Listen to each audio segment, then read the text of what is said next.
like lunch after. Yeah. Or if you have stuff to do, that's fine. But I'm love to like know what's a good restaurant. I like vegan food, so. Hell yeah. Yeah. Dude, how are you? Warner, how are you? I'm doing great. How are you? Yeah? Yeah. Ooh, Wonderful. Let's see. Are you? Maybe squeeze in a little closer. Yeah. There we go. We're as socially distant and as close and as far apart as we possibly can. Can I turn up the headphones just a little bit? Let's turn it up. Dude, this is the first. Check 1 2. I like. Oh, there we go. Oh, yeah. Okay, that sounds great. Yeah, this is like the first in-person one I've done since like February.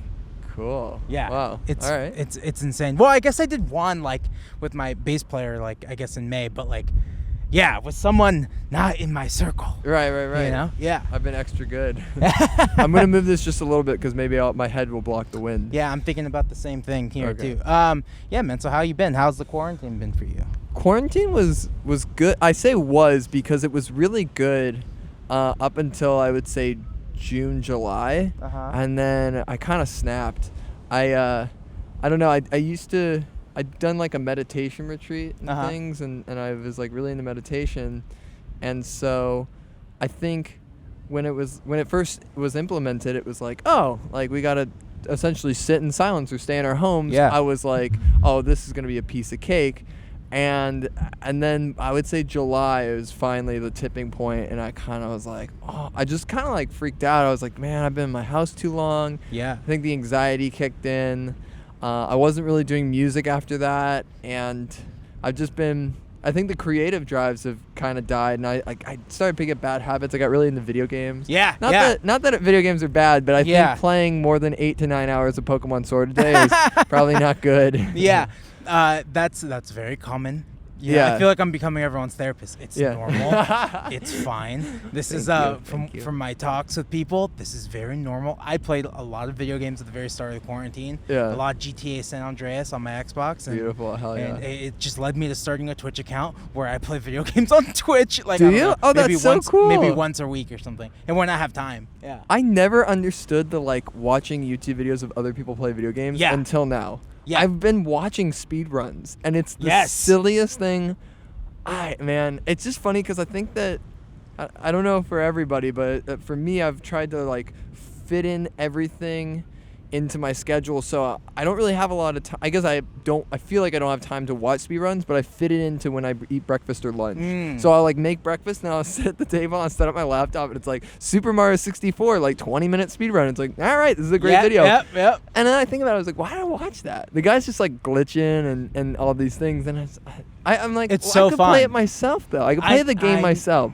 That's the interesting thing, because I remember being a kid, and you always wanted to play the games, and like I remember if you were at your brother's friend's house, they would unplug your controller and you'd be like, no, I want to play, and they're like, you can't play, you can watch, and you're like, I don't want to watch. And now it's like such a thing. There's like a whole industry of like, you know, on Twitch and stuff, of just watching people who are good at video games and then like talking and stuff. Do you talk when you play? I do talk when I play. It's so awkward because I don't it's just people chatting with you, so you're talking to like a chat. Oh yeah. I would love to just talk to people, but I don't know if that will ever happen, if that's a thing, if that's even what people want. But I would love to just talk with people. But then again, I guess you're supposed to be talking to the person you're playing against, but I don't do that. I don't put them, I separate I don't know. Yeah. I just don't. Yeah. And most of the time at Grand Theft Auto, I'm just playing by myself anyways. And I'm playing a little Tony Hawk. Oh yeah, Tony the new Hawk, one? It's actually really good. It's sick. Yeah. It feels really good. It feels like, you know, like Underground, and Underground's my favorite. Yeah. You know, it still feels like that. And it, you know, it took a second for me to recognize some of the levels. I was like, is this the high school? Yeah. I was like, what? I love how this podcast starts with like video game chat. This is great. No, it's funny because I'm like almost like I gotta get on Tinder, and it's like only to talk, see if I can find people who are into video games. It's like guys and girls. Like I just want to talk about video games. Yeah. I was like, it's weird. I don't know. A lot of my friends don't really play video games. No. So I was just like, who owns a Switch? I got to talk to other people who are playing Switch, you know. And like, oh, yeah. My girlfriend's been obsessed with her Switch. Oh, yeah? She just bought one, Animal Crossing. Yeah. Of course. For some reason, can't get into that, but I will say I'll at watch the her play beginning, it's entertaining, Yeah. right? The music's really good. Yeah, I do like the music. I think at the beginning of quarantine, I was playing a lot of The Sims. Okay. So I think when it went to Animal Crossing, I was like, I've already like built a house. I've already like put stoves around one of my people. And I've built a world around me. Yeah, exactly. So I don't know. No, it's awesome, man. I really love it. I love like I said, GTA, Tony Hawk. I've been watching her play. Well, she was doing Stardew Valley until she got the Switch Lite. That's a great game. Yeah, I've seen that. Yeah, people get obsessed with that Stardew Valley. Man. Yeah. I don't know. And then I love stupid games like Madden.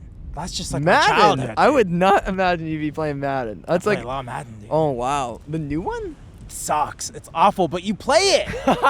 It's fucking. And they just keep bringing out another one. I love it. It's the exact same game. Just like let me pay a subscription and I'll just get the fucking update. But it's awful. But I still. I've heard bad things. It's so bad. But other than that, man, like video games, I've noticed a lot of people who just don't feel interested in writing songs, and then I've also heard some people who say, "What's there to write about?" To be honest, like. Yeah. Well, it's funny because if I came to you with a piece of paper and was like, in 2019, you know, and I'm just like, hey Ruben, like imagine this, like 2020, it's gonna like things are gonna shut down, we'll put you on unemployment, and you just get to sit at home and work on music all day. You'd be like, oh my gosh, this sounds like the best thing ever. And then when you're in it, you're kind of like, I should be working, or like, well, I feel like you think about other stuff. You're not giving yourself this time. Yeah. I think that's a very challenging thing, is you don't give yourself the time to learn new things. You're kind of like, oh, how do I make money, man? You know, you're not like, you really should be spending this time like, oh, you know what? I'm going to learn Photoshop. I don't know. And then you start like going to classes. Like there's so many opportunities that we still have and that are going on. So, I've been drawing for the first time in my entire life. Oh, that's nice.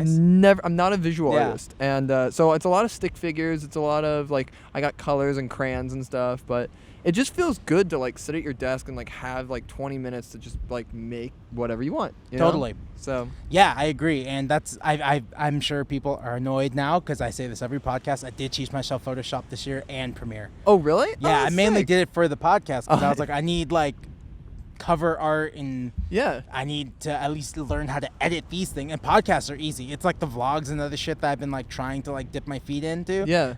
That's more difficult. The podcast is easy. It's just clip the end, make sure it's all synced. It looks good. Like I don't really edit these things, and I guess I could, but like I'm not.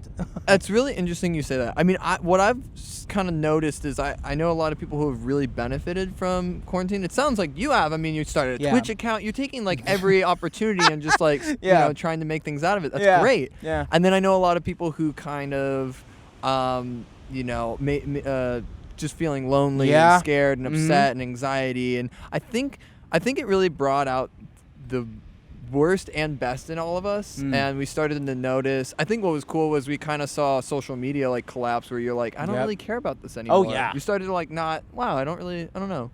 And I also, you know, I know a lot of friends who develop new skills or new talents. They're like, oh, you know what? I've always wanted to do this, and this is now the opportunity. You know, and a lot of people are working from home, so it's really interesting, this whole quarantine thing, and I think it's slowly kind of like uplifting or like getting back to normal, if that's what you want to call it. I guess it's like well, the numbers are low in Santa Barbara, you know. That's good. We're getting pretty close. I think we're in the red tier, which sounds more intense. Sounds bad. It sounds fucking awful, but apparently you can like have 10% capacity in a restaurant now. Oh, cool. Okay. I have no idea. In Los Angeles, it always seems like it's like it. Like you step outside and you've got it. That's what they make it seem like. I think what's interesting is it's just I personally I think if you're safe, you wear your mask and you have your hand sanitizer, you're not gonna get it. You just you know, just don't touch your face. Just be careful. You know, there always are situations, but you know, I've been talking to a lot of people who have gotten it, and it's like they were being careless, is what they'll kind of say. They were like on an airplane or something, or they're pushing it. It's not like they're like, yeah, it was weird. I was in my bedroom and woke up and I had it. And I'm, oh man, you know. I definitely spent like the first couple months straight up in my room. Yeah. Like I left like maybe once a month to get groceries. And now I'm spending way more money on groceries now. Really? I'm like, every time I go, it's like at least $100. Do you like to cook? Oh yeah. Hell yeah. All day, man. I like to cook enough where it's like I can make myself food, but I wish I was like into like, oh, you know what? I'm gonna make a really good lasagna tonight. Oh, and I'm like I don't do that. I'm kind of like, I'll do a Trader Joe's pizza. But But I'll get creative with like the toppings. Ooh, like I'll make like a pesto. I'll make a homemade pesto. So I'm more like adding on to what you got. Yeah, you know? yeah, exactly. I like that too. Lasagna is tough. It's not easy to do. That's a doozy. That would explain why you haven't done it, because it's kind of fucking hard. Man. It's kind of like I'm gonna make something for like 5 hours from now. Yeah. Like this will be good in 5 hours. And I don't know how you do that, because I'm always like, no, I'm hungry it's really now. It's really hard, yeah. So you kind of have to be like, okay, I'm definitely going to be hungry in 5 hours. And then you're snacking while you're cooking. Yeah. And then by the time you're fucking this raw pasta is good. I'm full. Yeah. Like, I'm already full, and I don't even want the lasagna. And then you're like, I'll eat it tomorrow. Leftovers. No, man, it's true. That's like the big daunting part, is like waiting, thinking about some stuff. That's why you have to do all that prep stuff when you're full. When you're, it's like, I'll worry about this tomorrow, so I might as well do it now. Like when you go to the market, I never understood. Like, are you supposed to go really hungry, or are you supposed to go full so you don't buy the stupid stuff? Yeah, I go very full. Okay. Every time I go hungry, I go like, oh yeah, JoJo's sound good from Trader Joe's. Those little fucking the Oreos cookies. Knockoffs, Yeah. Oh yeah, that's not. Oh, they have pumpkin spice flavor this year. Oh yeah. I think when you go hungry, you always get the stupidest shit. Dumbest shit. Like easily the dumbest shit, and it's upsetting. Yeah. And then, ice cream. Yeah. Because then you get home and you're like, I'm gonna try to eat healthier. It's like I don't really. And then you're like, oh, but I did get that really good like pumpkin whipped cream. It's like I'll just eat that as a snack. Yeah. It's tough, man. It's tough to stay motivated. But yeah, I make my round. I know my round. I get into Trader Joe's, and then I hit the veggies. Nice. Get my. You got like a game plan. Get the veggies first. Yeah, get the game plan, and then I make my way. Maybe I'll pick up a cereal. Nothing too crazy. They have like a cinnamon toast crunch thing that I like. That's like my delight with the oat milk. Their oat milk is insane. Yeah. They have delicious oat milk. You know what they have that's so good? Mm-hmm. I'm sure you've heard of it. Is this Mykonos butter? Oh yeah. Have you had that? Oh yeah. That's good butter. For the viewers out there, it's vegan butter. Yeah. And it sounds bad, but I did a taste test with a really like homemade bread and a vegan butter and the regular butter, and I vegan all the way. Yeah, I was like, that is so much better on toast. That is so much better. And it sounds bad when you read the ingredients. I mean, it's pretty healthy. It's also, I think, if not cheaper, it's like the same price as butter. Yeah. It's like cashew milk and almonds or something, but you would never know. It tastes exactly like butter. The salted one is so good. Yes. I put that on everything. They also have the Miyoko's has the fish-free lox cream cheese. Really? And it's so good.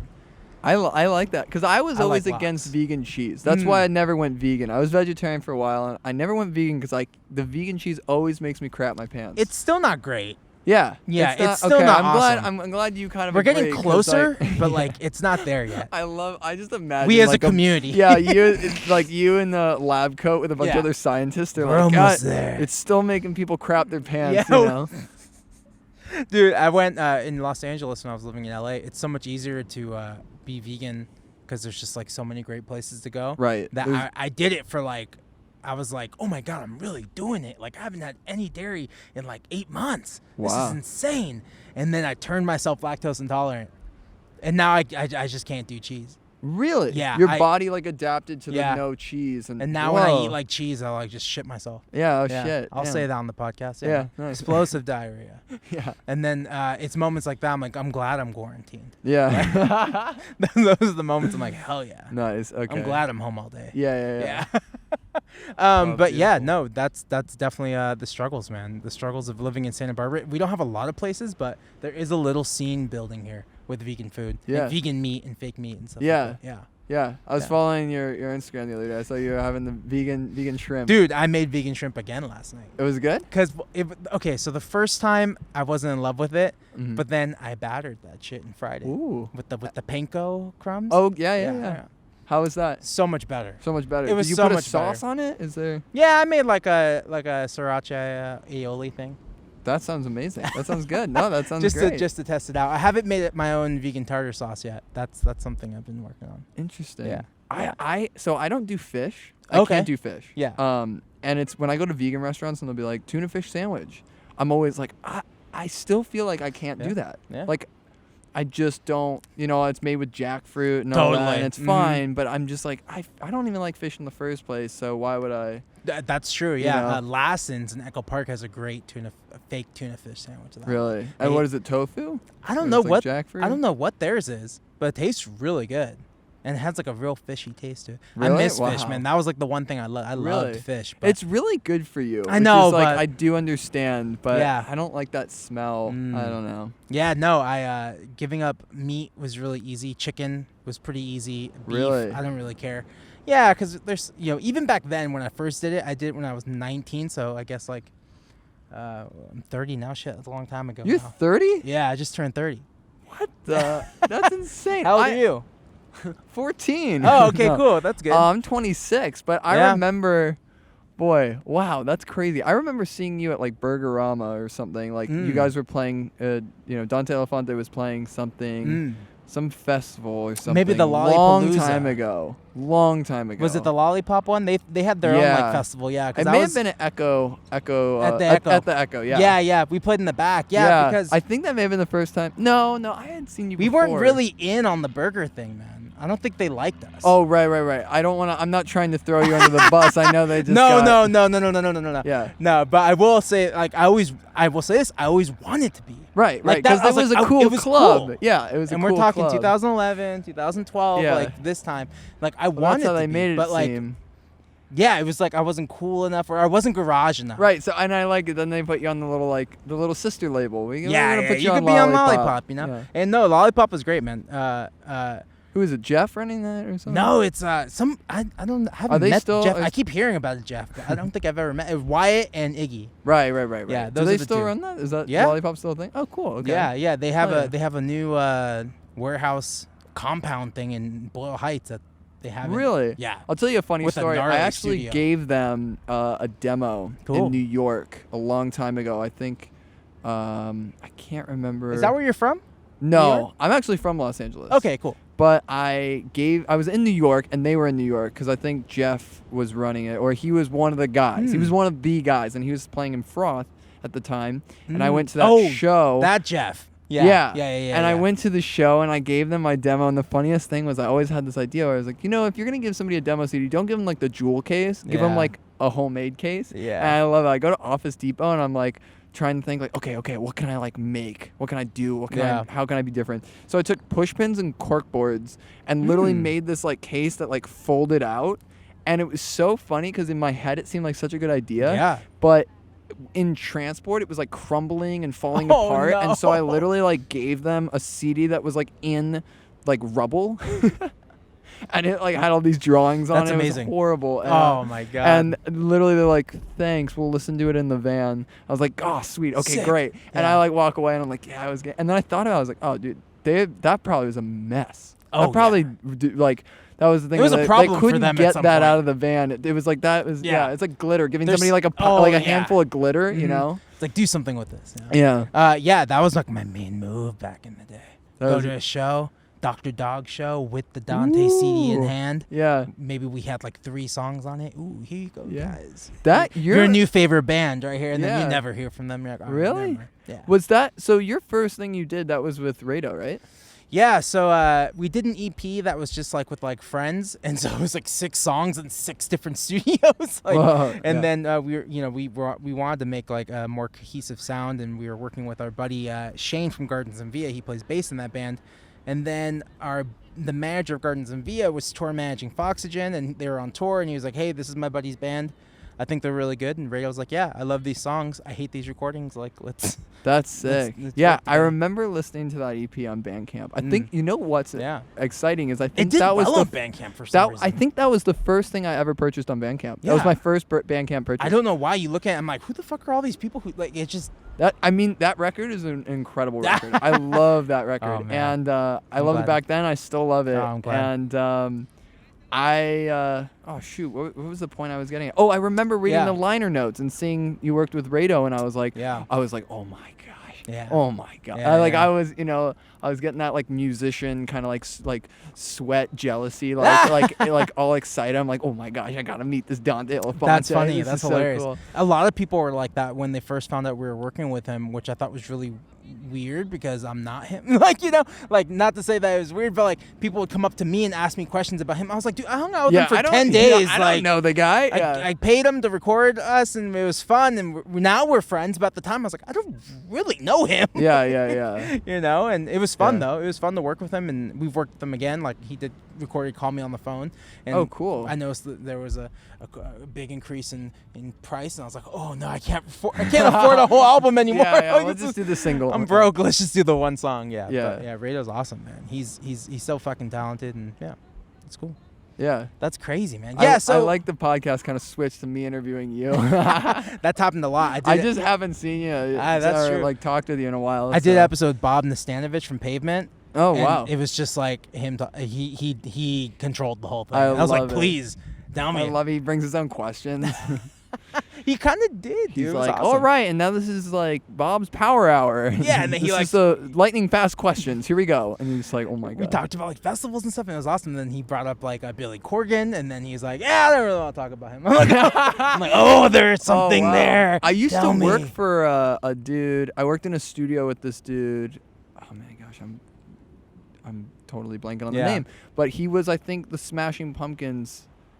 Not songwriter, I guess producer. He's the producer. Oh, cool. And that's who actually ended up mastering my first serious record. Yeah, because it was kind of, I was interning for him, working for him, not getting paid or anything. Yeah. Just doing like bitch work. I didn't have to clean toilets, which was good. But my favorite was, I remember I had to take a drum set and like put it in an attic, and like getting a kit up like attic stairs is like so sketchy. It's so bad. The bass drum. It's like fitting like a square in a circle. That's really what it felt like with the kick drum. But anyways, Carey was his name. I don't remember his last name though. But anyways, I remember. I mean, that we talked a lot about Smashing Pumpkins, and I remember he had all the like memorabilia in there, and then he ended up mastering my record for kind of in exchange for the work, which was great. That's awesome. Yeah. Because mastering is one of those things that like I still don't know what it does. You need it, yeah. But you need it. You need a good ear to do it. Yeah, and then you know a bad mastering job. Yeah. You don't realize it because people are so good at it, and maybe you're like, oh, that was awesome. I don't know what we paid them for it, but then like you hear a bad one, you're like, oh yeah, that person was actually very talented. That's why it came out like that, and you didn't have any notes. I get a lot of people asking me like, oh, like whom did your master? Like, oh, how much was he? And I always say the same thing. I'm always like, listen, here's what you should do. Yeah. You should go home, listen to whatever record you think sounds really good, and then dive into the liner notes. If you can't find the liner notes, buy their vinyl. Yeah, every vinyl will have it in there, or a CD. And just do some research. So, and if you find somebody like, if you really like the sound of like Alex G's first records, like I'm sure that guy is rather affordable, depending on what your price range is. And so just go like look around, you know. And I think that has been the most interesting, because sometimes it's also you find that person and it's like, oh my gosh, they blew up, you know. Now they're mastering, you know, I don't know, the Killers and the Strokes, and and sometimes it's like, oh, that's just a kid in his basement, and he still does that, and he's not very expensive. Yeah. So and I agree. I think that's super important. And you never know, dude. Those are like the least talked about parts of the process. The people who mix and master your record. And I think that makes or breaks, which is so frustrating. Yep.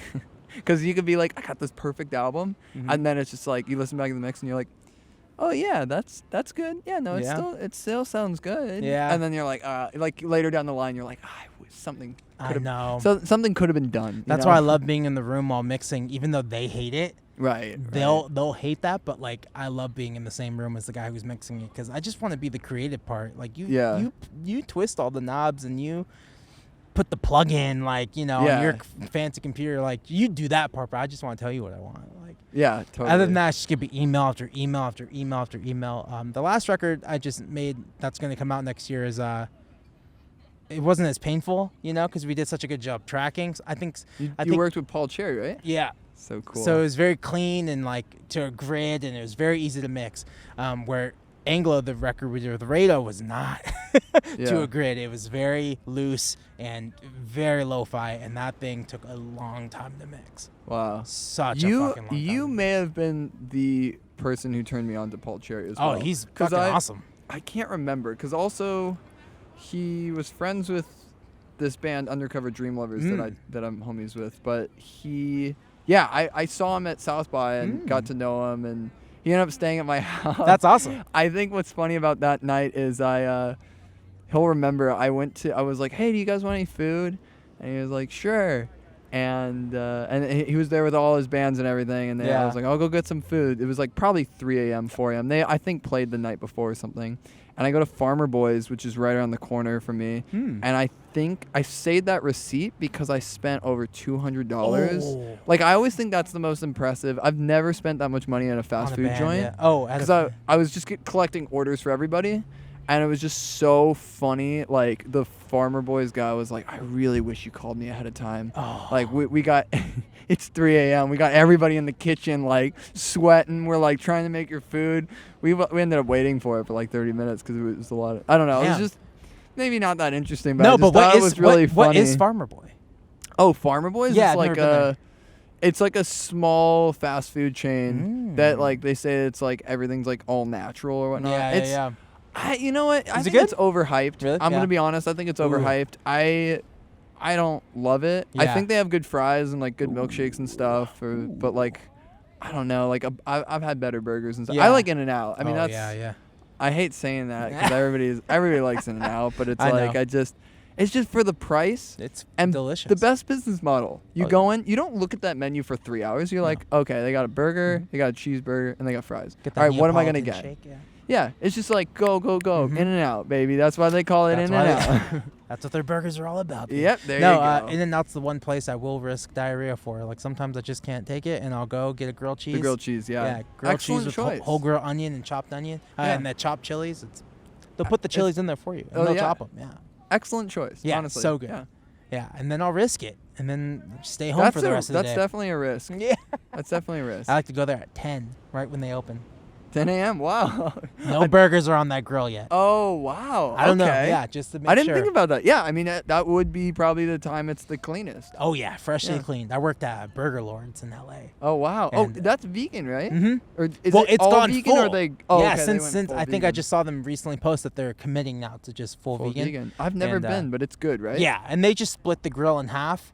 For the vegan side and the meat side, but I doubt In-N-Out does that, so I like to go right at 10:30 whenever the fuck they open. But I don't think In-N-Out's thinking like, ooh, what if somebody's vegan? Or like, ooh, the vegetarians. They're kind of just like, throw it in there. Throw it in there. Give a little meat on that grilled cheese. Yeah, exactly. Maybe that's the magic. Sprinkle a little dust, Yeah.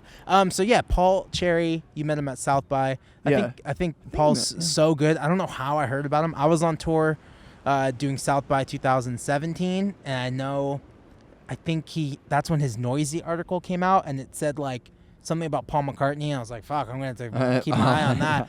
But I didn't know because I talked to him later. He was like, oh, I was at South by that year. I was playing guitar for Anna Birch. So I was like, but I didn't meet him then. Yeah. I just kept harassing him. I kept like tagging him in stories. I was like, dude, love this record. I just ordered it. I was like DJing it a lot. So I was like constantly tagging him every time I DJ'd it. And then I saw he was booking a tour through California. I was like, do you have an off date? And I just booked him in Santa Barbara, and that's just how I got to know him. That's so cool. It's like, at the end of the day, you have to provide some kind of value. If networking is fucking hard, and I wouldn't have called that networking because it was just like, I want to be friends with that guy. I love his music. I just want to be friends with him. And that's a slippery slope though, because I think like as a fan, or as an artist, there's so many people who are like, I just want to be his friend. Or like, I want to talk to him. It's like, that's a lot. And also these people have agendas. They're like, oh, I'm working on a record. And so then there's somebody in their way who's like, I just want to like come to my house. And you're like, oh, I'm sorry, but I got to go work on this record. So I totally get that, but that's cool. I mean, I think... Such a fucking little tight walk. Like, if you do one thing weird, like... Exactly. If you ask one weird question where it's like, so what's your address? They're like, oh, I don't know. I'm out. And so... It's true, man. It's true. Like, we invited Paul. We, did a show for him here in Santa Barbara and just like kept it going. Like, that's cool. And then it's just keeping things cool. Yeah, just keeping things cool and genuine. Like, I don't really want anything from you. The hardest is like asking people if you can. I don't ask anyone if I can jump on their tour. That's the most like invasive you let one. Your booker do that, or you let you would let them like reach out. But like before, when I don't have an agent right now, and I even when I had an agent, I was like, I don't know. I feel fucking weird, man. Like, oh, I love having an agent or a booker because I get to be the good guy and they get to be the bad guy. Just get to show up. Yeah. Well, because then I I always am so nervous because people are like, will you play this, or like, will you do this, and then there's things that are conflicting, and like also there's just a lot on your plate, and you're like, I don't know, I'd do it all if I could, and then you just send it their way, and they're like, this yes, this no, this yes, this, and then you're like, I don't know. Nice. All right, it just like takes all the like confusing things, and there's just like puts it into perspective. Totally. You know.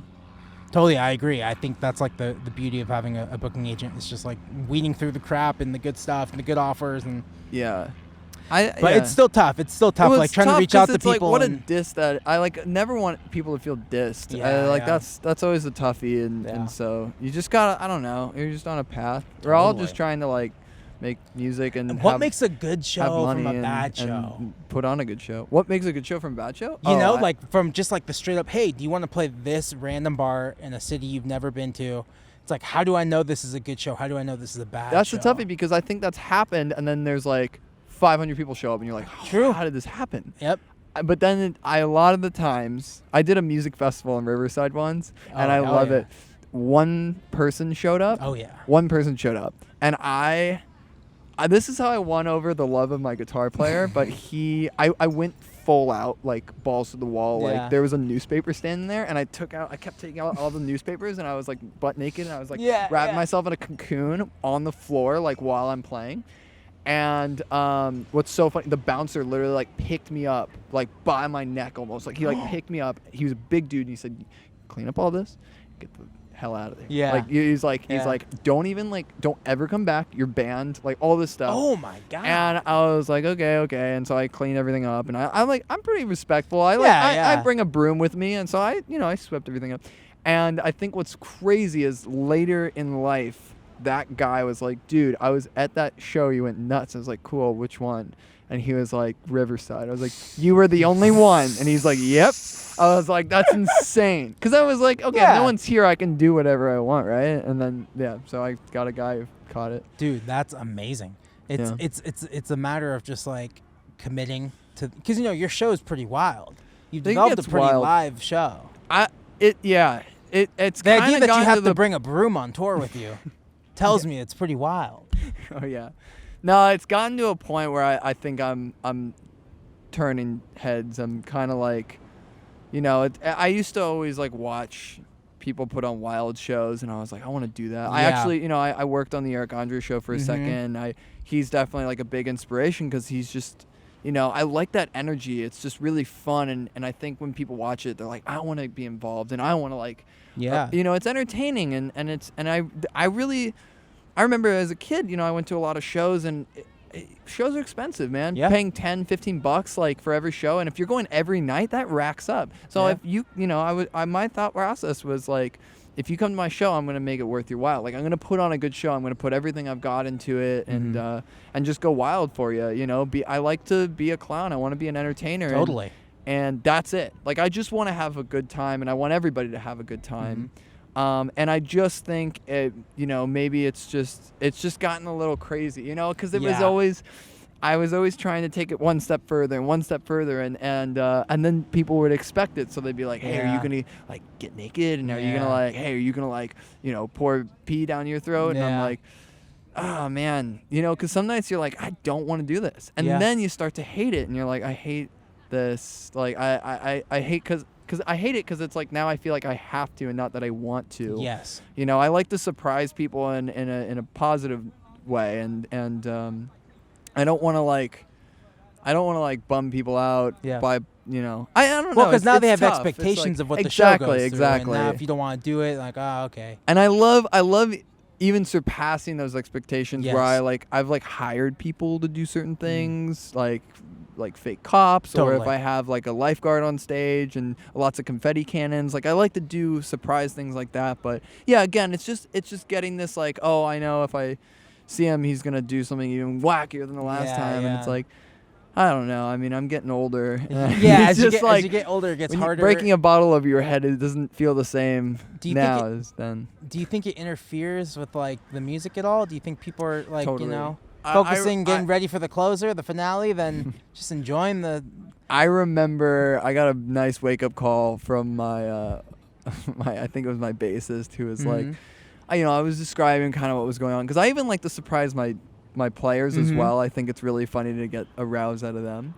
But I think I had told him what was happening in the show, and then he stopped me and he was like, "Listen, are we putting on a comedy show, or are we like a band?" And I was like, "Oh, that's a toughie. Like you're right. I want to make music. I don't want people to go, that was the funniest show I've ever seen. I want people to say that was a good show." Yeah. And so that was a wake up call. And then the other wake up call was, I remember we were getting ready for tour, and we had it was the first tour we got a U-Haul to like you put on the back on the of your trailer. Yeah. Game changer, but I love it when I noticed there were more props in there than there were band equipment. I was like, this has got to stop. This is getting crazy. This has got to stop. Yeah. Yeah. With a tour, like, are you pacing out the hijinks for the weekends, or is it every night? I'm the dumbest person when it comes on tour and hijinks, because it's I think I don't pace myself. So the first show is always the gnarliest. Yeah. Then the second show, I think, how am I going to keep this up? Yeah. How are you going to keep it up? It's like, because that's another thing is when you already playing a show every night, you're like kind of like out of breath the next day, and you're like, I need a second. Yeah. I need to eat some healthy food, and I need to like sleep well. It's like when you're going and putting on show after show where you're going, buck wild. Yeah. It really takes it out of you, and I've had to learn to pace myself and stuff. Do you drink as well?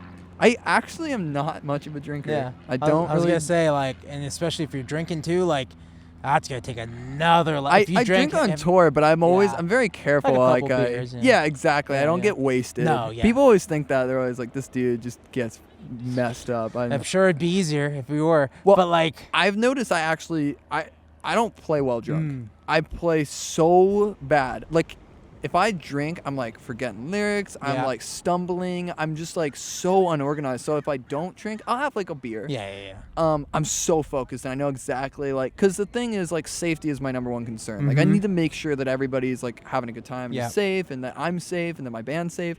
So like, I like to be like kind of on top of things. I'm kind of a control freak in that way, and so that's just really important. Yeah. Drinking on tour is always weird for me, because it's like, one, I don't know where the fuck I am. I'm lost, dude. I love that. I am so lost. Like, it's usually when I'm back, I'm in San Francisco. I kind of know where I am in San Francisco. I'll have a couple beers then. Yeah. Oh, my friends are here. They bought me a beer. Okay. Oh, I'm in LA. I know exactly where the fuck I am. That's the thing, is when you're with the friends, it's like, I can have a couple beers. But if you're alone. As soon as I'm like, okay. Yeah, I'm in Tampa. I have no idea where I am. How was Florida? It's aight. Yeah. It's cool. I love it. I love Orlando. Orlando? Our Tampa show is just so fucked from the get-go. Really? Like, the sound guy got fired because he did not want to give us a sound check. Oh, my So goodness. the promoter fired him on the spot in front of all of us. And I was calling my agent. I was like, what the fuck is happening with the show, like, dude? What do we do? Wow, that's really stressful. Yeah, he's like, I don't know why. Well, first of all, it was supposed to be at a bigger venue, but obviously we didn't sell enough tickets because it's Tampa and it's hard. I'm not blaming anyone for that. But, like, the venue we eventually got put in was, like, this bar that normally doesn't have all ages shows, and there was a lot of kids there, and I was like, oh, great. There was a lot of people there, and it was awesome. But, like, and then they had pornioke at 9 p.m. What is that? Like, it's like karaoke, but you're stripping? But you're watching porn. Hardcore porn. No way. Oh, is it to, like, throw you off? I have no idea, dude. That seems so They said wild. we do this every Tuesday or whatever, and we're not fucking moving it, so your show needs to be done by 8:30 so we can get all these kids out. Oh, my gosh. Oh, those are like when the venues try to put in 2 shows. Yeah, like, the DJ comes in at 7 p.m. So you guys need to be done. At 6:45, you're like, and the show starts at 5, and it's on a Friday, and everybody's going to be sitting in traffic? Yep, this is great. Like, yeah. It was fucking brutal. Wow. And then, they just kicked all the underage kids out. They gave us our money, and we're like, bye. Like, this sucks, dude. This is weird. Damn. Tampa's weird. But the people, I never put that on. And then I think on the set, during the show, I was like, who's here from Tampa? And like a couple people clapped their hands. Like, you ever been to this place before? They're like, no. I was like, yeah, that makes sense. Yeah. that makes a whole lot of sense. There we go.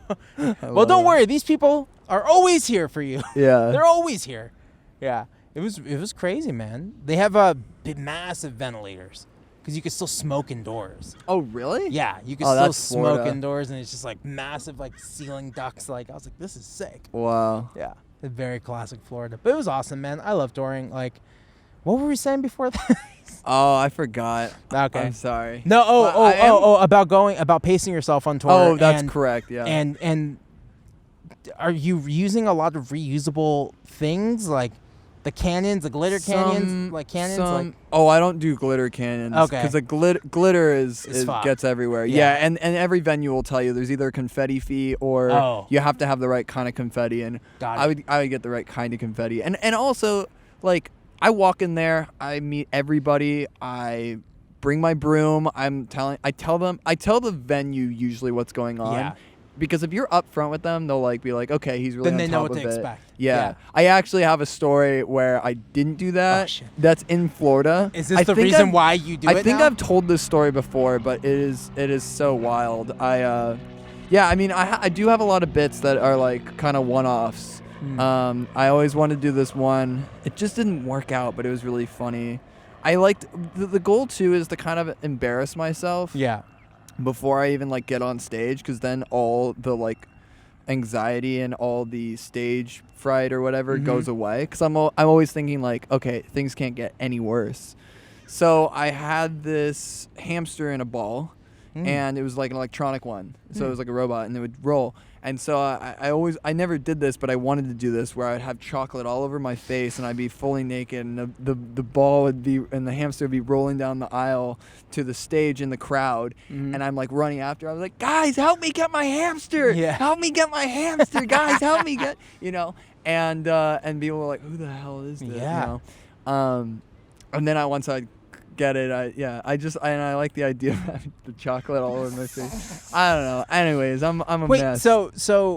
Yes. You worked. Yeah. What were you gonna say? Oh, I was gonna tell you about this one time in Florida where I actually I didn't tell the venue anything. I told the sound lady. This was in Jacksonville, and Jacksonville or Jackson Hole? No, Jacksonville. Ville, yeah. Right? Jackson Hole, yeah, Wyoming. Jacksonville's in Florida. Okay. Yeah. Okay, yeah, so I was kind of like that. I was trying to do something and it wasn't working, so I had this idea where I was like, okay, I'll wear like a suit or something. I'll be at the bar. It was a long room. Imagine like a rectangle, and at the back of the rectangle, it's the stage, and then on the left side, it's a bar, and then the entrance is the back of the rectangle. And so I'm sitting at the bar. And I didn't tell anybody. I'm in a suit and tie, and I'm pumping up balloons. And I'm on the phone. And I'm just being like, I just thought of it like I'm on Wall Street. And I'm just like, hey, well then buy. And then like, hey, the stock market's crashing. I was just like making a lot of noise and being an idiot. And as I was doing this, my face was painted like a clown. And I was, was it? No, maybe it wasn't painted like a clown. That was a different tournament. Okay. Never mind. Face was normal. But I'm pumping balloons as I'm doing this. And what I noticed in the car was I had these balloons that, with balloons, you got to stretch them before So I wasn't stretching them. So you do like 2 pumps and then they pop. They pop, yeah. So I was like, okay, I'm just going to start being noisy, popping balloons and whatever, and just cause a scene. I'm going to see if I can get into like a tiff with the crowd almost. Which was like a dumb idea because I didn't know this, but Florida is open carry, at least here. So yeah. So anyways, so I'm at the bar, I'm pumping a balloon, and I'm more focused on this phone call that I'm like faking. So I'm like talking, and I have the phone pressed against my ear, and I'm pumping, and the balloon gets like super big. Yeah. And all of a sudden it pops, and like I didn't know this, but like people in the place like hit the ground. Yeah. They thought it was a gun. Oh my and God. I didn't know. I'm in my own head. Yeah. And so I'm, the bartender walks over and he grabs my beer, and then I grab the beer out of his hand. I'm like, hey, like, get the fuck out of here. Who do you think you are? Whatever. Yeah. I'm being like the You're stupid character. Yeah. Such a dumb idea. He's not acting, and you are. Yeah. And he doesn't know. He thinks. After we talked, and he thought that I was just some drifter off the street. He didn't know I was in the band. And so I grab my beer back, and I hit my belt, and my pants come down. Now saying this, I realize I'm just such an idiot. But meanwhile, there's a band playing music. Yeah. I make it onto the stage, and I look, and just everybody's like concerned and like freaked out. No one's like, it's one of those things where it's like no one's clapping, and they're like, what is going on? And I like start playing the show, and I was like, that didn't go well. Yeah. And then after the show, people were like, dude, there were guns in this room, and people thought you shot off a gun or something happened. So like you're really lucky. And I was like, oh my gosh, that was the dumbest. God. After I now it's super important. So yeah, but super important to let everyone know what's going on. like I've never. I'm gonna tell everybody kind of what's going on, who runs the venue, because I think they just had no idea. Yeah. And after, I will say, they were really cool. They were like, me and the bartenders were laughing, but they were like, one guy was like, I was ready to fucking knock you out. Like, I was ready to take you out. And I was like, you should have. You deserve it. You deserved it. No. I'm definitely embarrassed. And that's why I think, like, the shows need to kind of, I'm not saying, like, they're not going to be fun or anything. I'm just like, I'm really, when shows kind of come back, I'm going to redesign them. Yeah. Because I also think, thankfully, we're, like, getting to nicer venues and stuff. Yes. So it kind of gives me more control and stuff. And I just want, I like surprises. So I'm still going to, like, stick to that kind of idea. Yeah, that's amazing. I think it's important. I think it's important to know the limit and change and challenge yourself. Even maybe not even doing these hijinks is probably could be more challenging. And that's exciting to me. I love a good challenge. Totally. I never wanted to be like the clown band. I don't know what other bands think of my band. So, and not that I really don't know care. That yeah. But the goal is to be a musician, not to be like, like some clown, like some silly, ridiculous. Yeah. Like, I mean, that's the thing is, if I wanted to do that, I would go play comedy clubs and not venues. Yeah. But it's about the music, Totally. And the reason why I'm like, aside from the fact of trying to put on a good show, it's like, I think it's this idea of happy and sad. I mean, when I was in high school, like some of the happiest, funniest kids I knew had the darkest sides. And I think I really like relate with that, because when I'm writing, it's very like emotional. It's very like, I don't know. It's the lyrics are kind of based in more of like a sad kind of realm. But when I'm on stage or performing them, it seems more like fun and exciting. So I like to really portray that. Yeah. Do you have are you in a relationship right now? No. Do you have a fear of being in a relationship that maybe that would... Fear of being in a relationship? Yeah. No. Okay. I like, I think it's so funny after I play shows, like, people don't come, like, near me. It's like I'm, like they won't... It's like I'm just, like, stinky or something. I mean, I don't blame them. I'm not surprised. It's like, you ever see that movie Funny People with Adam Sandler? Yeah. When he says to Seth Rogen, he's like, how are you going to get people when you go on stage and talk about poo-poo and pee-pee? I mean, that's like literally like my life. It's like, if I'm going to do stupid shit, it's like people are going to be like, immature, an idiot, whatever. I don't care. That's fine. That's fine. Yeah. I'm not in a relationship. But no, I feel like a lot of people I've talked to now have said the same thing, where it's like, I'm in a good relationship, but I don't really have anything to write about. Because usually I see. That's what I kind of mean by it. It's like when you're in a stable relationship or you're in a good one, like, the fuck? Who wants to hear about how stable and happy my relationship is? Exactly. Which is kind of what my record's about now. I think that's also in our realm of music. I mean, I agree. I mean, I think that's kind of a bummer is like kind of coming to this realization where it's like, wow, I'm writing love songs. Like there was a point where I didn't realize that, and it's just like, it was like, it started to feel like, next girl, like, what are we writing? How do I feel? Yeah. And I don't like that, and I feel stale. I think what's interesting was in the beginning of, like, when this election, the 2016, was it? Yeah, 2016 election, I wanted to start writing, like, political songs, because I was like, this is the time. This is the best time, boy, it's just not like the 60s. I don't know. It doesn't come as simple, because I just think there's two sides to every coin, and not to like take a side, but it's hard to write something, because I would always get in my head where it's like, well, like I know why they're saying that, and it's like, their like people's perspectives, and with the internet, it's always like some people say this, but other people say this, so it's starting to give me like a headache. I'm just like, okay, that's not for me, because I'm indecisive. I can't like stick with a thing, whatever, and also maybe it creates like negative vibes. I mean, like I'm just trying to like relate with people and make fun, happy music. What's the saying? Protest songs make for good protests, but bad songs. I think so. I think recently the protest songs I've heard, they're like, oh, that's a cool song, but I'd never listen to that if I wasn't at a protest or like, I think some of the coolest protest songs, I think a really great one that came into my head the other day was that song. I think, Lean on Me. Lean on me. When I guess that is strong. a protest. Yeah, But like, I imagine it's like when you're in the protest, you know, and you got your brothers and sisters, and you're all like, we're in this together. Totally. I think that to me is like, that's such a sick protest song because it's so happy and it's sweet, and you get that kind of vibration through your body where like you're like, wow, some real unity there. Lean on me, like yeah. I'm doing it, you know. Totally. So I think that's the better ones instead of when they get really like descriptive and they're like he puts a gun to the face of freedom, you know, and you're just like, what? Freedom isn't free, brother. Yeah. Yeah. No, I agree, man. I feel like I've tried to write like, you know, gun control like law songs, like, oh yeah, we need gun control, you know, and then every time I'm like, I'm never releasing this shit, man. You had it has to feel genuine. Yeah, that's the ticket to all this music, and that's the funny thing is like, you know, musicians sadly are just very sensitive. They're really sensitive people, so they pick up on a lot of like relationship stuff and like moods. So that's why like love and vibes and anxiety and all that and depression and whatever kind of like just come natural. They're just like there, and you're like, you know. But you had Kevin from Field Medic on here. Oh yeah, and we talked about that. Okay, because I'm a huge Field Medic fan. Oh really? And I think his lyrics are just like, he's like, I mean, this is such a this statement's awesome. gonna get people so angry. I do. Okay, cool. Yeah, I got really lucky that I remember I came up to him at a party and he kind of gave me the like, he's a very nice guy. I'm not you know talking down on him, but he gave me this kind of like, well, stand back just a little bit because I can like kind of be in your face.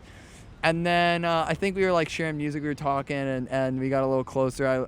His roommate Derek is also such a nice guy. I'm such a fan. Like I think awesome. that's a really interesting style that I haven't heard done that well in a long time. Kind of just the like singer songwriter where it's acoustic and vocals like emo folk. Yeah, emo folk, and he's created his own little world, and I don't know. We don't have to talk too much about. Yeah, we played. I know you already did a podcast of them, so I know, but I can recap that one. We met each other playing a show for Rubber Tracks. You remember Rubber Tracks? Converse did like a web series where they would get bands from the Bay Area. We were Bay Area. Rubber Tracks. Yeah. Oh, okay, I see. So it was the Rubber Tracks and shoes, whatever. They give you shoes. You go into the studio and you do a song.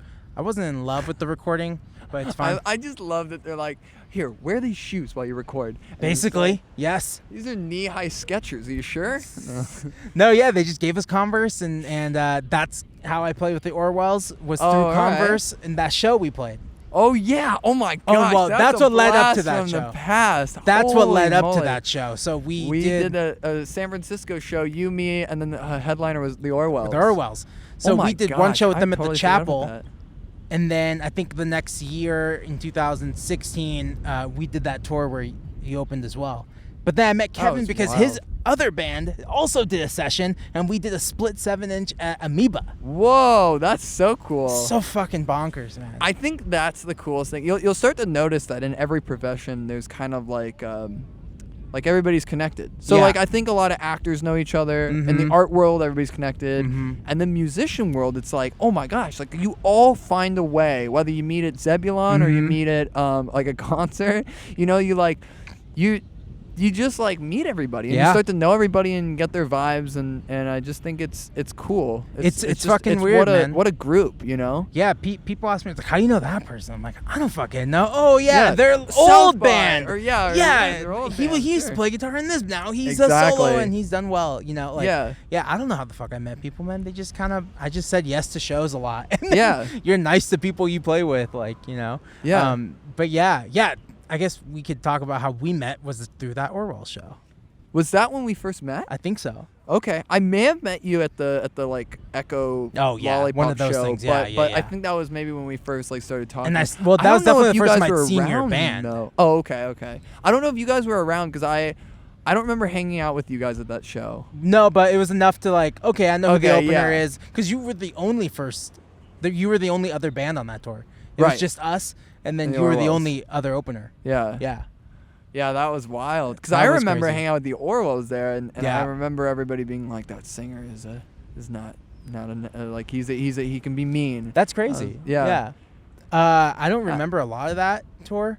Yeah. I remember it being fun, and like the first time we'd ever like done something like that, and it felt like, oh damn, maybe things are kind of happening, you know? Right. I mean, because they were big. They were big, time, man. Yeah. All those shows sold out. On Columbia or something. Yeah, they're on a major label, and all those shows are sold out. And then I don't know. They get canceled, and then people are coming after me like, I'm not in that band. Did you really have people come after you? Yeah. Really? Yeah. Wow. That's the funny thing is I think, it depends on the tour and the bands, but what I've noticed is like when you're on tour with somebody, your band is kind of doing its own thing. Oh, yeah. You're on your own schedule kind of thing. Yeah. You don't. It's not like you're holding hands and like going. We're caravanning to the venue, right. Like we're driving right behind them. Yeah. Like, I don't know, dude. Depending on like how close you are with the band, but for the most part, I think it's more like you guys are just kind of working together essentially. Yeah. You're work friends kind of thing. There's sound checks before yours. You show up after. Like I had some friends who opened up for the drums. I was like, how are the drums? Are they nice? He's like, we haven't talked to them. Wow. Yeah. It's just how it is. And I'm like, okay, that's just how it is. Yeah. Drums have been around for a long time. Maybe they don't want to talk to the openers. Like, we did a show. I think Part-Time. I remember we did a show at them in San Diego, and I don't even remember seeing what the lead singer looked like. Yeah. I don't even know what he looked like. There you go. I think there was also, because you're probably thinking, you're like, well, didn't you watch his set? I think we had something like the next night. Yeah. So we ended up leaving after our set. But yeah, before, like, I there was no, like, I didn't see him in the green room. I didn't see, It just happens, man. Yeah, sometimes you just kind of. But from the view of, like, everyday person, it's like, oh, you guys are hanging out. You guys are best friends. It's like, right. Tour ends, you maybe see them again, I think what was so funny was actually my last tour that I did, we were the funniest band on our off days. I can't even, like, thinking about it was funny. I remember our off day in Portland, me and my band went to a, like, meditation spa. Nice. It was co-ed, and it's like...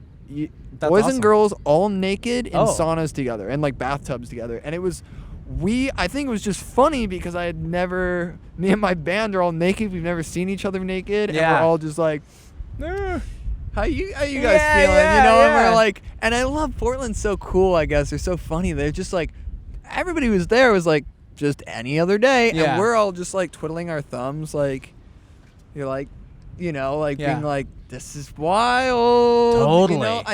I think that was just.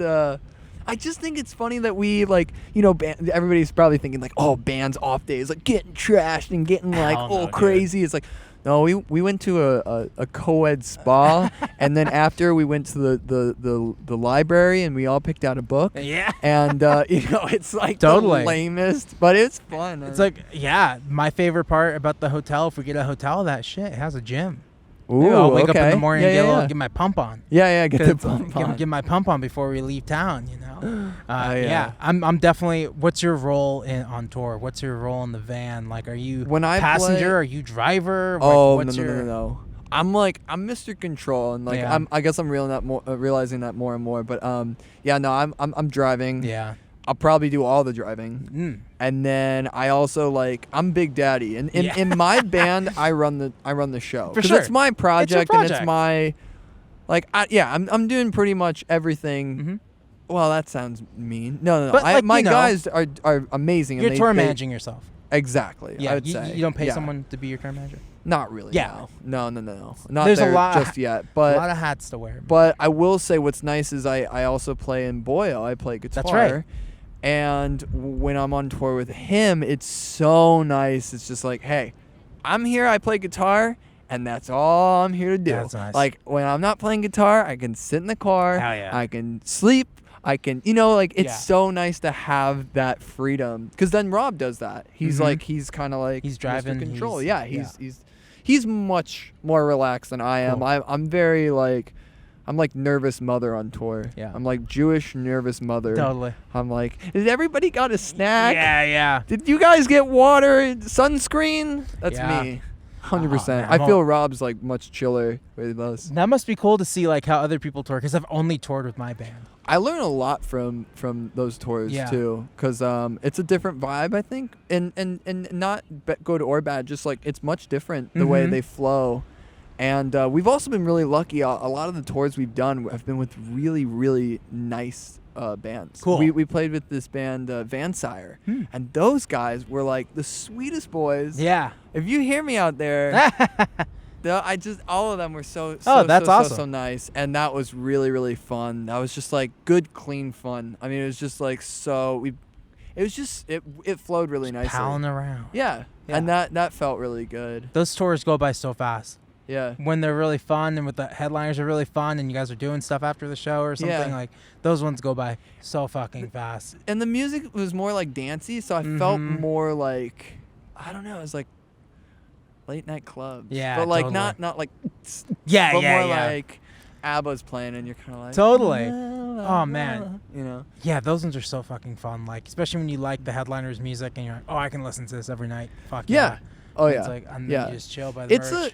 I've actually that's been, it's funny, like you said nice, and I just think that's always my advice for people. I think like getting into this industry or like trying to get deeper in this industry or something. I was like, nice reigns over everything. Yeah. Like I think you're gonna feel stupid. Like I actually did a live stream show the other night, and I felt kind of stupid because they all gave me a bad response, but I as I was leaving, I thanked like every camera guy and every like the mixer and like I individually kind of thing, and like all of them were like whatever.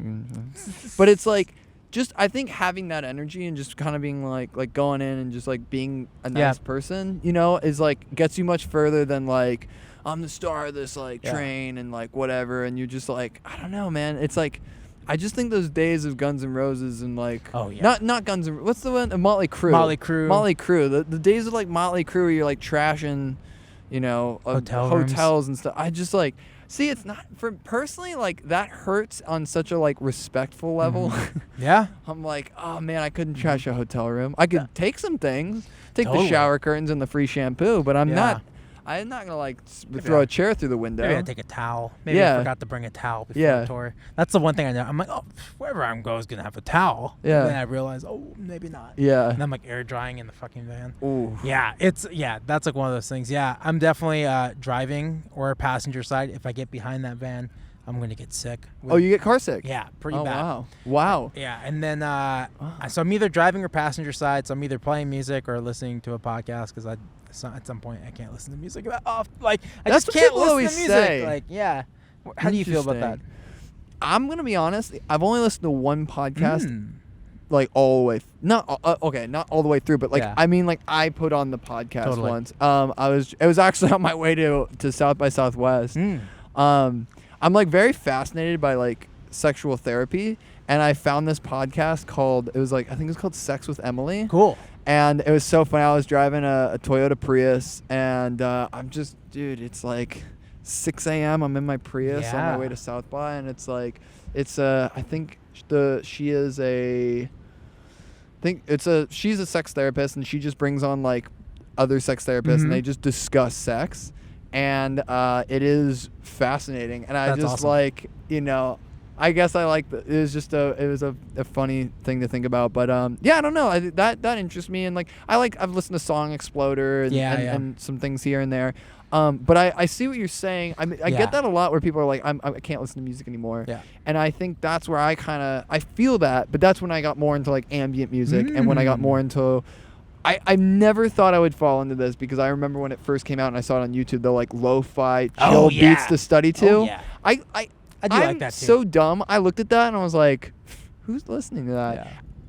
I'm listening to that. Everyone. Yeah. I'm ready to get the poster on my damn wall. Like it works. Totally. When you're doing things, it's like very peaceful. It's just nice to have that like copyright free jams you could put on those Twitch. Like offbeat kind of things. Totally. Like those beats. Yeah.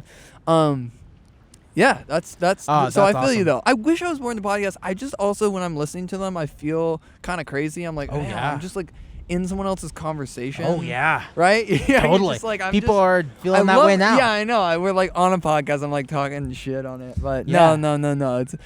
It's just interesting. I think it's fun. I think it's a great way. Like I said, like I always feel weird asking, can I play on your show? Do you want to play on this show? It's just like, this is different. This is just like us talking, and it's not something I'm charging people. It's free, and it's not music. Like I can't pump out a song every week like I can just pump out a podcast every week. It doesn't, it's just more fun. I Or it's just easier. Not easier. Like, I don't know. I think what you do is really cool, and I've always kind of wanted to be like a music reviewer. Oh, like, yeah. kind of do like what like Anthony Fantano does. Like, what is it? The needle drop. The needle drop. Yeah. But as a musician, it's so difficult. What, you're gonna critique other people's music? People would hate me. Yeah. Or love me. I don't know. Totally. Maybe, but I think that's such a so to do a music podcast, and I don't know if you had questions for me. I'm sorry, we've kind of gone on like a tangent, but yeah, go on.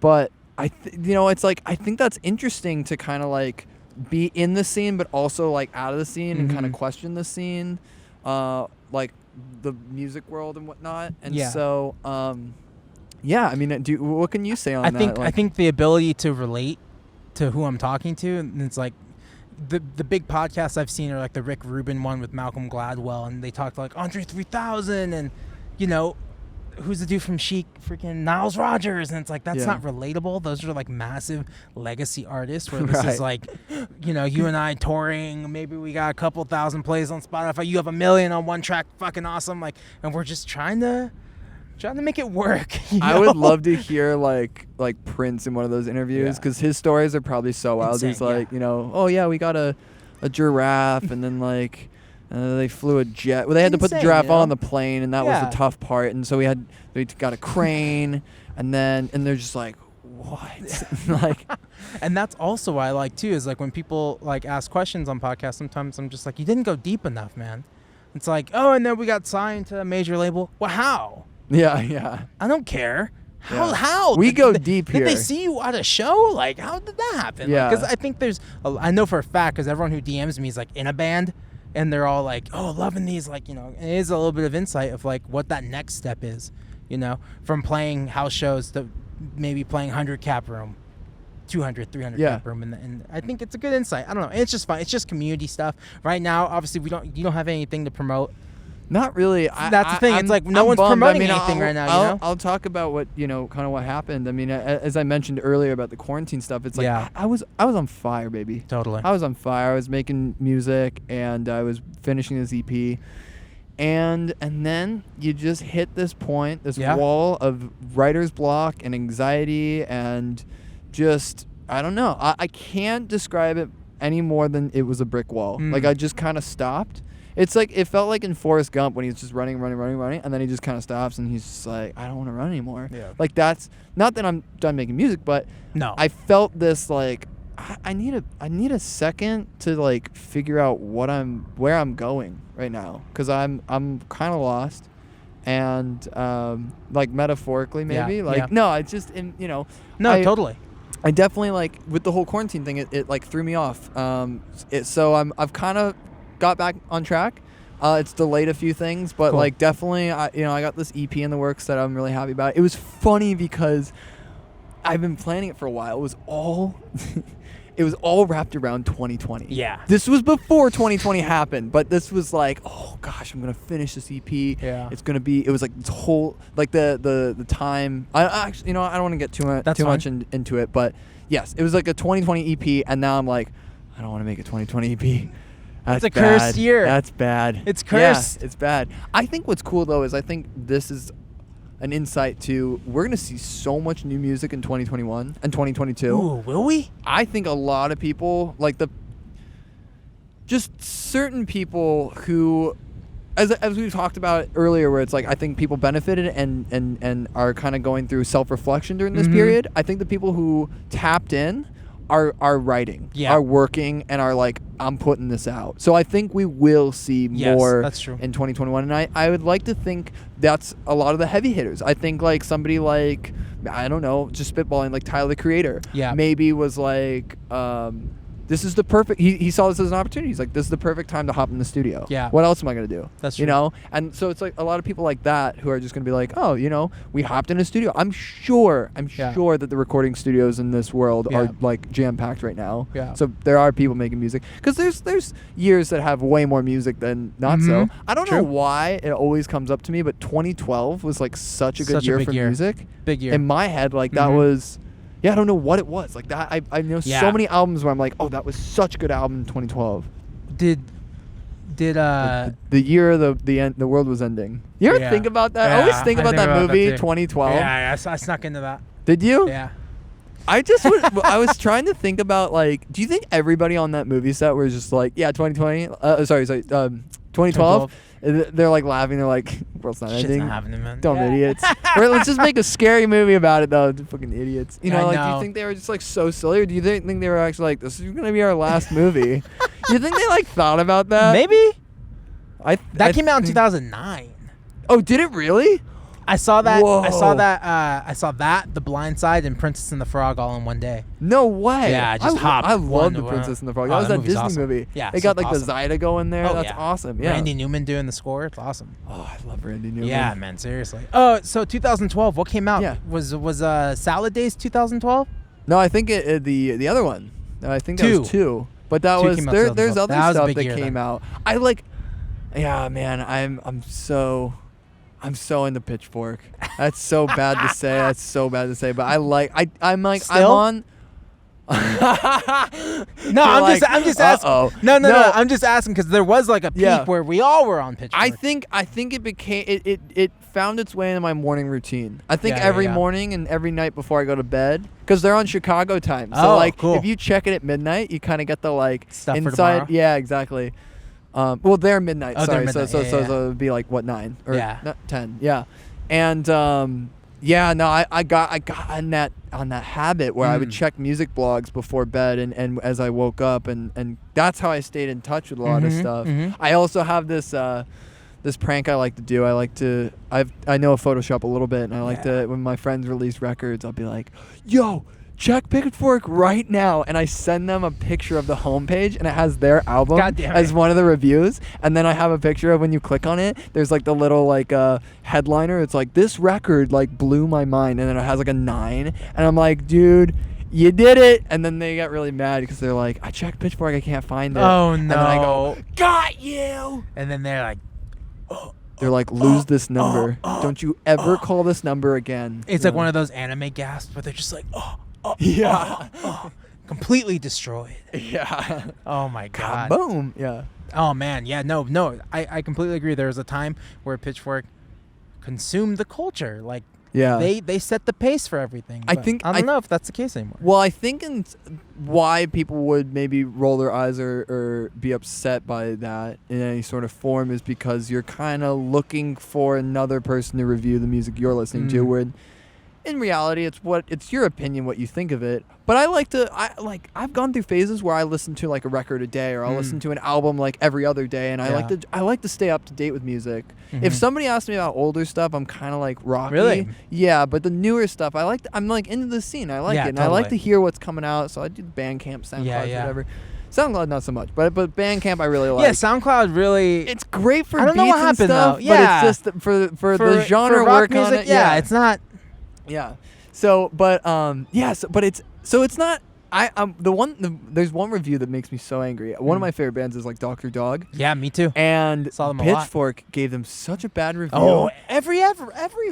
And you would think they'd be like, oh, what are they gonna say? They're a Beatles knockoff, which I guess would be their only defense. But they're like, no, this is not good music. I was like, yeah, I like Fate. That record, Fate, that's a good record. It's a great record, man. Don't you diss Fate. You need to go back, listen to Fate, maybe have some sort of like be on a beach when you listen to it. Like, Anyways, but it's cool to see. That's why I don't like Weezer either. I like Weezer. No, Pitchfork. Really? Who doesn't like Weezer? Yeah, At least their first 2 records. Of course. I know people are like, I'm not really into Weezer, but that's because they don't like the new stuff. But dude, I heard Beverly Hills the other day. It kind of fucking slaps. I was surfing Malibu with some friends. Mad, you know. I was with some friends. We were surfing Malibu, and we get in the parking lot, and we hear the like dum dum. Yeah. And we were like from this car that was like bumping the speakers, and we were like, and literally we were like, we know this song. Yeah. And then it dropped into this trap beat, and then this guy with like auto-tune was like, bitches now, fucking. And we were like, whoa, maybe we don't know this song. It was actually really sick. I'm not dissing it. So the beat was based around the like hits of Beverly Hills. The first 10 seconds of Beverly Hills where there's no vocals, that's what was playing. I love that. That's great. And then it looped it with like that like 808 trap beat on it. and you were like, whoa, and then the auto-tune came in. But in my head, it sounds like 645 AR, but I know it was like a low voice. But like in my head, it's like the Mickey Mouse kind of. How do you feel about 645 AR? I don't know what the hell that is. Oh, really? What is that? Oh, he's this new rapper. He like Oh, raps. really? Yeah, he raps kind of like as like Mickey Mouse. Oh. It's really hot voice. Really? Yeah, Oh, he's, like, that's rapping cool. like that. I gotta listen to it. I think, boy, I think it's a game changer. I think it's pretty interesting. I always like when people totally interesting do something that you voices. don't think people would ever think of. Interesting. I like the voice change. I also like when Madlib does it and he's Quasimodo. Yeah. Oh, that's awesome. Yeah, I agree. I think it's cool when someone comes out and they do something really interesting and something, or maybe just something weird. It's like, oh, that's weird and that's cool because it's so different. Yeah. And I don't know, man. That's the thing. I'm one of those people. I don't listen to a lot of new music. Oh, really? Yeah, I really don't listen. Well, like, I was on another podcast and they asked, "What are you listening to?" And I'm like, I don't know, Glenn Campbell. Like, love Glenn Campbell, baby. Campbell. But like, no, well, here's the thing. Because you guys started with this kind of surf rocky whatever. Yeah. I think the funniest. Do you surf? No. Yeah. I never surfed. I surfed. I never liked surfing. I've gotten to it now because it's kind of. It's fun. It's fun. It's nice. It's for quarantine. It's nice to get out for a little bit. But I just think, you started with the surf rock. Yeah. And then now you've kind of gone to more of this like disco. And I don't hear very much new disco. Totally. Or new. I mean. Then you have to be that's a touchy subject, but because there is something called new disco, which is like EDM. Right. Yeah. No, but I know what you mean. But you know what I'm saying, because I think I know. Like, I think the best thing about old disco, like 70s disco, is the drums, and it is so like nobody can do that. No, I it's don't super hear hard. that anymore. Super hard. The old disco drums are so sick. Yeah. Like I can't remember their fucking names, but like no, I just fell in love with like Steely Dan. Oh yeah, as everyone did. I don't know what the fuck happened. We all I went to music school. They were like, if you don't know Deja, it's Asia, Deja, right? Asia. Jesus. Exactly, but it's I'm a huge Steely Dan fan. You know me, big Steely Dan fan. No, but like Bernard Purdie and all those drummers like Steve Gadd, who isn't connected. I don't think he's connected with. He's more connected with Michael Jackson, but like that's the same thing. Yeah. No, that's really cool. Drums are fucking awesome. Yeah. It's tough, man. Yeah, most of my next record is gridded. Yeah. It's fucking perfect. I've never done a record like that before. It's always when you say gridded, what do you mean? Like everything's perfect to the fucking that's how Paul cool. That's how Paul does it, man. Really? Yeah. That's cool. Just fucking perfect. That like is a the machine. That's the opposite of what I do in my band. Me too. It's like usually. Yeah. But I think that's cool, and I wanted to challenge myself. Yeah. That's really cool. Oh, you know what? You did with that. You just remind me. I watched this cool little documentary about the White Stripes and how like they just talking about how like Jack White used a limited amount of tools to make something big, and I think as musicians and as artists of all kinds, it's tough when you have an open field of things to make. When it was like, oh, I'm gonna make an album with just my acoustic guitar and vocals, and you'll try to maybe I'll like hit the acoustic guitar with my palm to kind of give it like a drum sound or something, and so. I don't know where this came from, but you kind of inspired me. That made me so happy, and that really what is like triggered this like falling out of this like writer's block.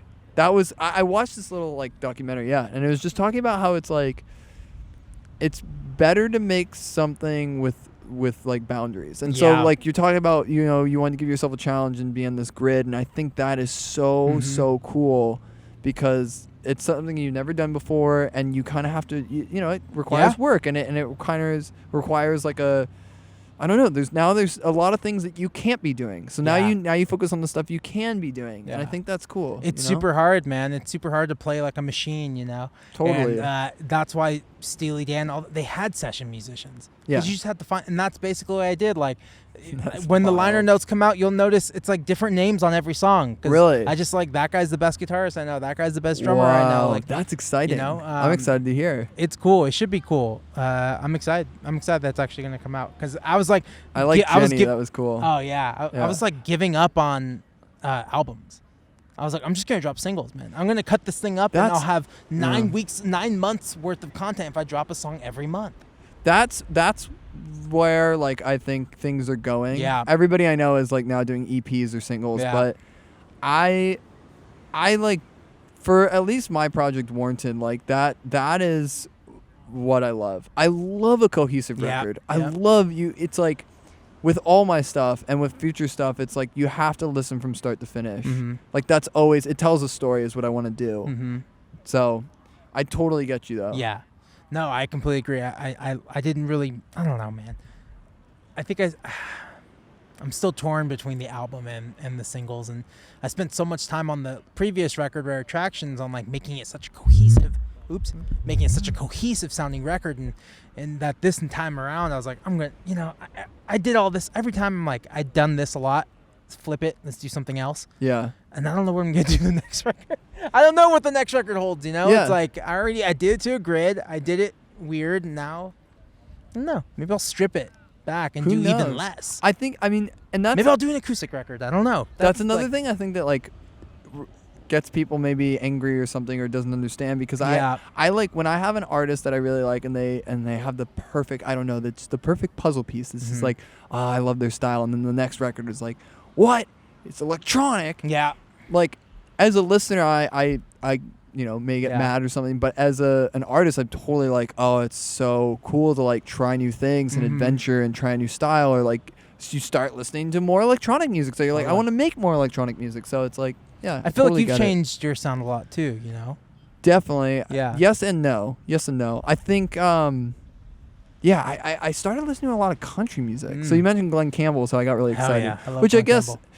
Coincides with what I said earlier about how I'm listening to a lot of new music. But I think the stuff that has really sparked my interest, I don't know, like the Roger Miller and the Dolly Parton. Oh my gosh, the first Dolly Parton record, Hello, I'm Dolly, was my most listened to 2019 album, and it was like I've listened to that album so many times. Yeah. It's so good.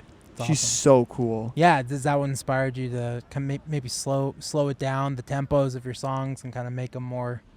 Yeah, so the stuff I'm working on now, I got really into like, I wish I could play or knew somebody who played like pedal steel. Oh, so I've kind of been faking it. Everyone knows like there's always like one guy.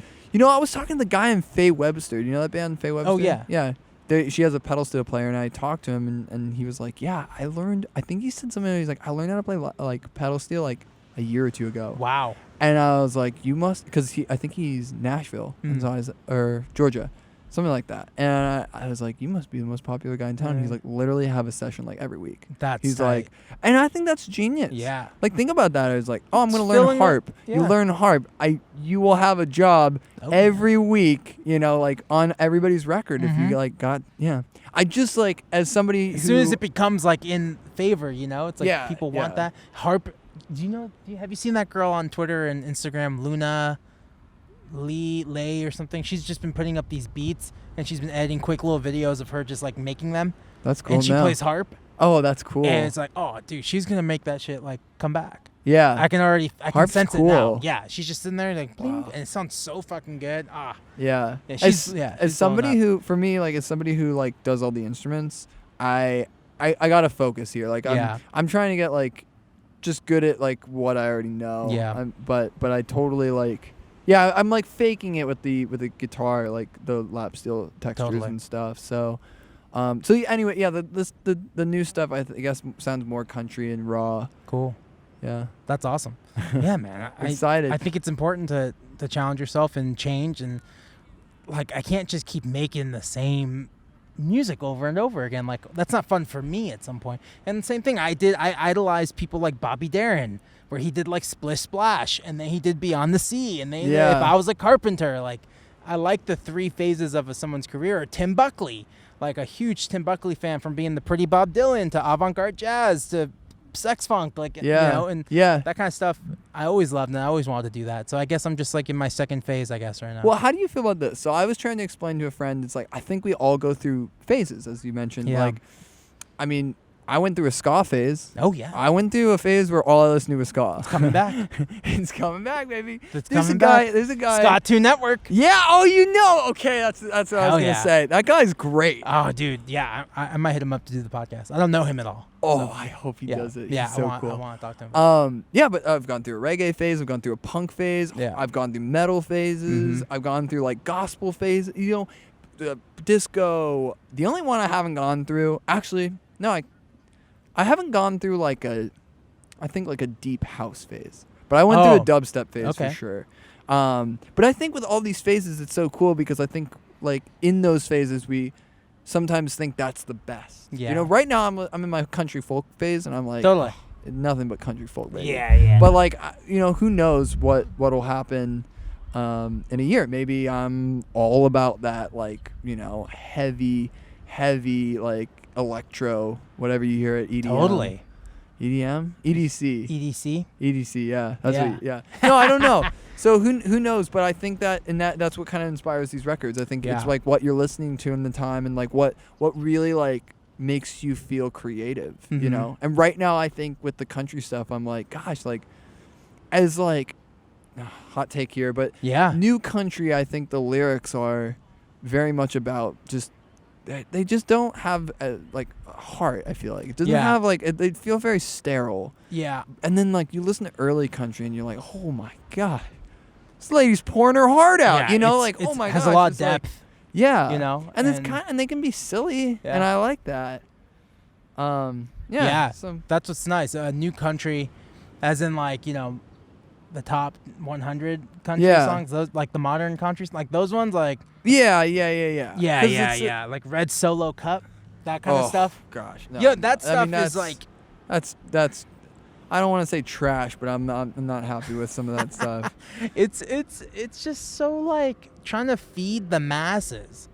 It's very McDonald's. It's like we all know what a Red Solo Cup is. Like frustrating. It's too relatable. Here's where it gets frustrating because I want to like give more opinions, but again, it's like as a musician, I got to be careful because I people can diss me or say I'm wrong or whatever, and that's fine. I mean, just with the new country, I think it's about it's about drinking, it's about trucks, it's about God, and like that's it. And it like you don't get variation. And and then some of it seems really silly. Yeah, I like the silly country. I'm gonna be honest. Yeah, I will also say with country, with a lot of music, it's your situation, your scenario, where you are. So I think if you're in a pickup truck and you're driving down a dirt road, like country is like your best friend because it works. Well, then it just the like audio fits with the like driving off road. It's like I don't know how to explain it because I never really liked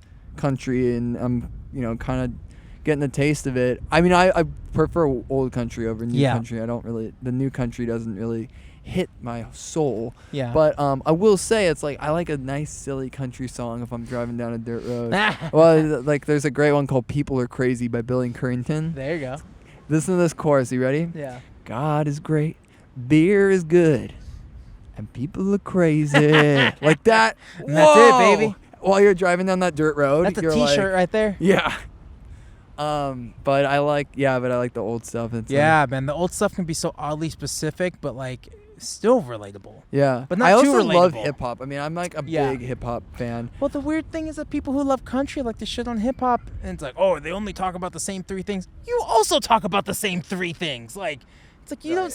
When I hear modern country, I hear the same thing that they hear in hip hop. Like. Right. Everybody's got an issue. I know. And here's the thing is like I think good hip hop talks about so much more and there's so much depth. But like the stereotypical hip hop, and same with stereotypical country. Yeah. You get the same things. Okay. Yep.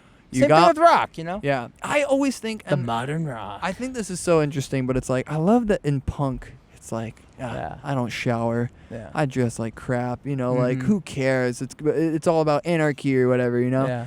And then hip hop is like the literal opposite. Yeah. It's like just bling bling, it's like I'm top dog here.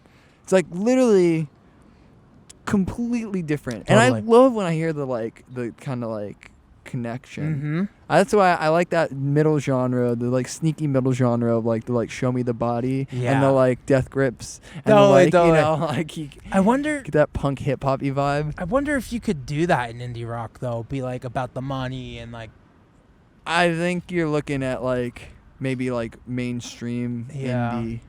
Like when you're like this is indie, and it's like it's not really indie. I know. That like may be Imagine Dragons, It's like I wouldn't call them indie, but they're alternative. Yeah. You know? Yeah. The word alternative got so fucked that we had to start calling things indie. Yeah. Know? And I think indie has now become this it's so broad. Oh, yeah. Everything's indie. I know. Everything's indie. Yeah, it's not. But yeah, no, I love though the little subgenres. They're amazing. I can't even like think of them, but like vaporwave was a great example. I love vaporwave. That was cool.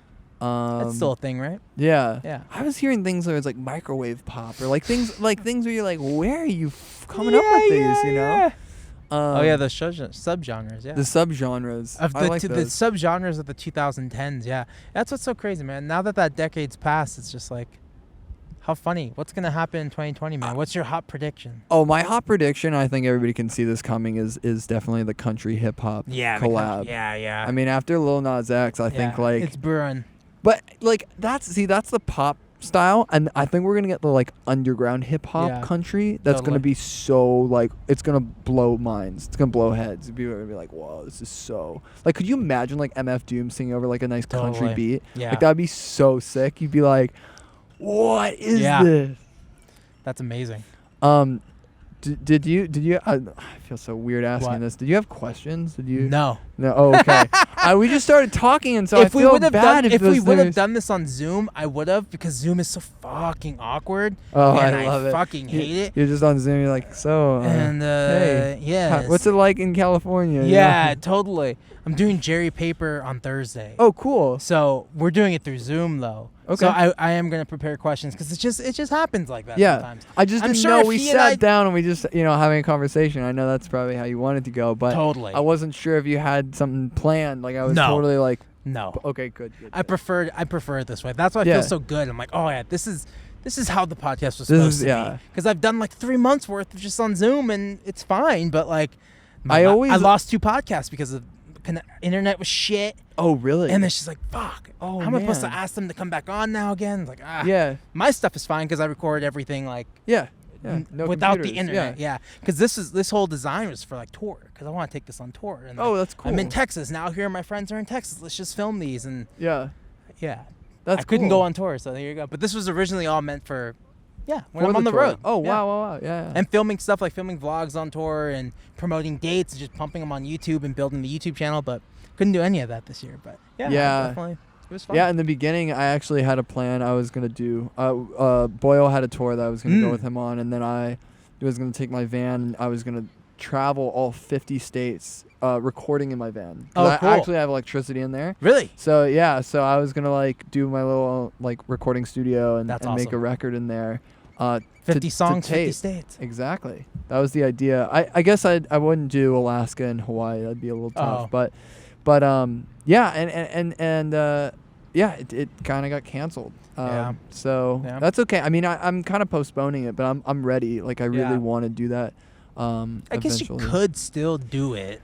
I think like if you're sleeping in the van every night. The thing that I think was going to be more fun was like playing shows and like fan like hangouts. Like I would definitely like reach out to people on Instagram and be like sleeping in your van is fun and all, but like you may want to like maybe find the shower a bed or like I don't know. I wanted to meet people. I wanted to like it was really like I've never been to a lot of these states, so I have for touring, but I like as this was more like at my own pace, I could like I could really see what New Mexico has to offer, and like I could really like hang out in like Nashville. I've never been to Nashville. Me neither. Yeah, I hear it's great. Yeah, so I haven't played those southern states like that. Oh, cool. Okay. Yeah. I always drive through Alabama. You drive through all those places, but I haven't stopped and played like in Tennessee or So that was the real trip where it was like I really want to like go to some cool places. I think a lot of places are either closed or I mean like I don't want to get COVID, so I would definitely not. I would not be like just pushing it, being like it's okay. I'm not gonna wear a mask and I'm gonna go in anyways. No, I think sue me. There's so much more time for that, man. You being 26, prime of your life. I can't believe man. You know what? This is gonna be so sad, but I thought I was older than you. Oh, that's good. For me. I feel so silly. No, that's okay. I mean, it makes sense. That's okay. You know what? I think it is beautiful, though. I'm going to be honest. I really, like, remember that so vividly, walking in the back of the Echo and seeing your band play. Your That's cool. hollow body Gretsch guitar, and how good it sounded, and you playing those early tracks. Yeah. You made me very happy, and I think that's thanks, what man. as musicians you forget. You're like, damn, you inspire people and you make people happy, and I think that was definitely that was a good ass show. That's like, man. I went home and was like, that was a good ass show. My manager was like, that was the greatest show I've ever seen you do. No way. I was like, really? I felt like we were clicking, and he was like, please tell me someone recorded that. I was like, I don't think so, man. Whoa, I don't know. Okay, good. Yeah, good. It wasn't just you. Like, a lot of people were complimenting me after that show, and I was just like, I guess we played tight that day. I don't know. You don't even... And then I remember Kevin, the guitar player, was like, best show we ever played? I was like, sure, I guess. You felt that way too? And he's like, yeah. Was Eric playing in that band? No. He came later. My buddy Elijah, he ended up going to graduate school, and we stopped playing with each other just because he got busy with school. And I had a show at the Troubadour, and I knew Eric was in another band from Santa Barbara. And I was like, oh, maybe I could just pick him. Yeah. Can I just borrow you real quick, buddy? Yeah. And like, we ended up just being really close friends. That's awesome. Yeah. He's awesome. I like his band too. Glosses. Yeah. Glossies? I was gonna say glosses. Like glasses. Glasses. But it's Glossies. Okay. He's awesome, man. I love that. Yeah. I love that fucking guy. Really, really sweet. I got to know him. Really? I can't remember how we connected, but we've done some music and stuff, and it's super, super nice guy. That's awesome. Like, yeah. He talked to me about you, and I was like, yeah, how do you know him? Like, cause that always happens. Like, I think, yeah. Hey, do you know so and so? Yeah, but how do you? I know how I know. How do you know? But I had a friend in funny. Texas too. Same thing. He's like, hey, do you know that band? Have you ever listened to that band Warrenton? And I'm like, oh, really? I was like, I played with them. He's like, really? I was like, how do you know him? The weirdest thing is, I always feel. I hope you're okay with this, but I always feel way more closer to you than I think. Like, we don't.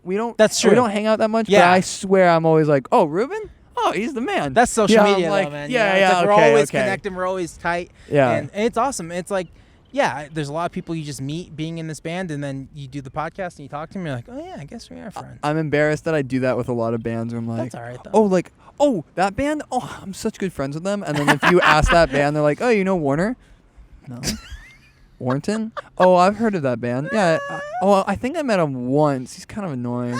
it's like, and I'm like, oh, he's my best friend. I do that all the time. Like, oh yeah, I'm friends with that band. And I'm like, oh, I just played one show with them. Yeah. But we were friends that night. It's not, and it's also like, I'm not trying to like talk a big game. I'm always like, oh, I feel like I know that guy. Or oh, we talk backstage for like an hour. I feel like we're really close. Yeah. You know? No, and sometimes you are. Sometimes those conversations backstage are awesome, and that's kind of also what I wanted to do with the podcast. Is like, if we were backstage, we would say this recorded conversation that's gone. I don't know, I can't read, but like, this is what it would have been. Yeah. And then it's like, all right, I'll be on. I'll see you after the set. I honestly think this is way better than being in the green room. No, for sure. I think in the green room, like, at least for me, my mind is somewhere else. I'm like, I'm trying to like focus on what is about to happen. Is there like a pre-show ritual?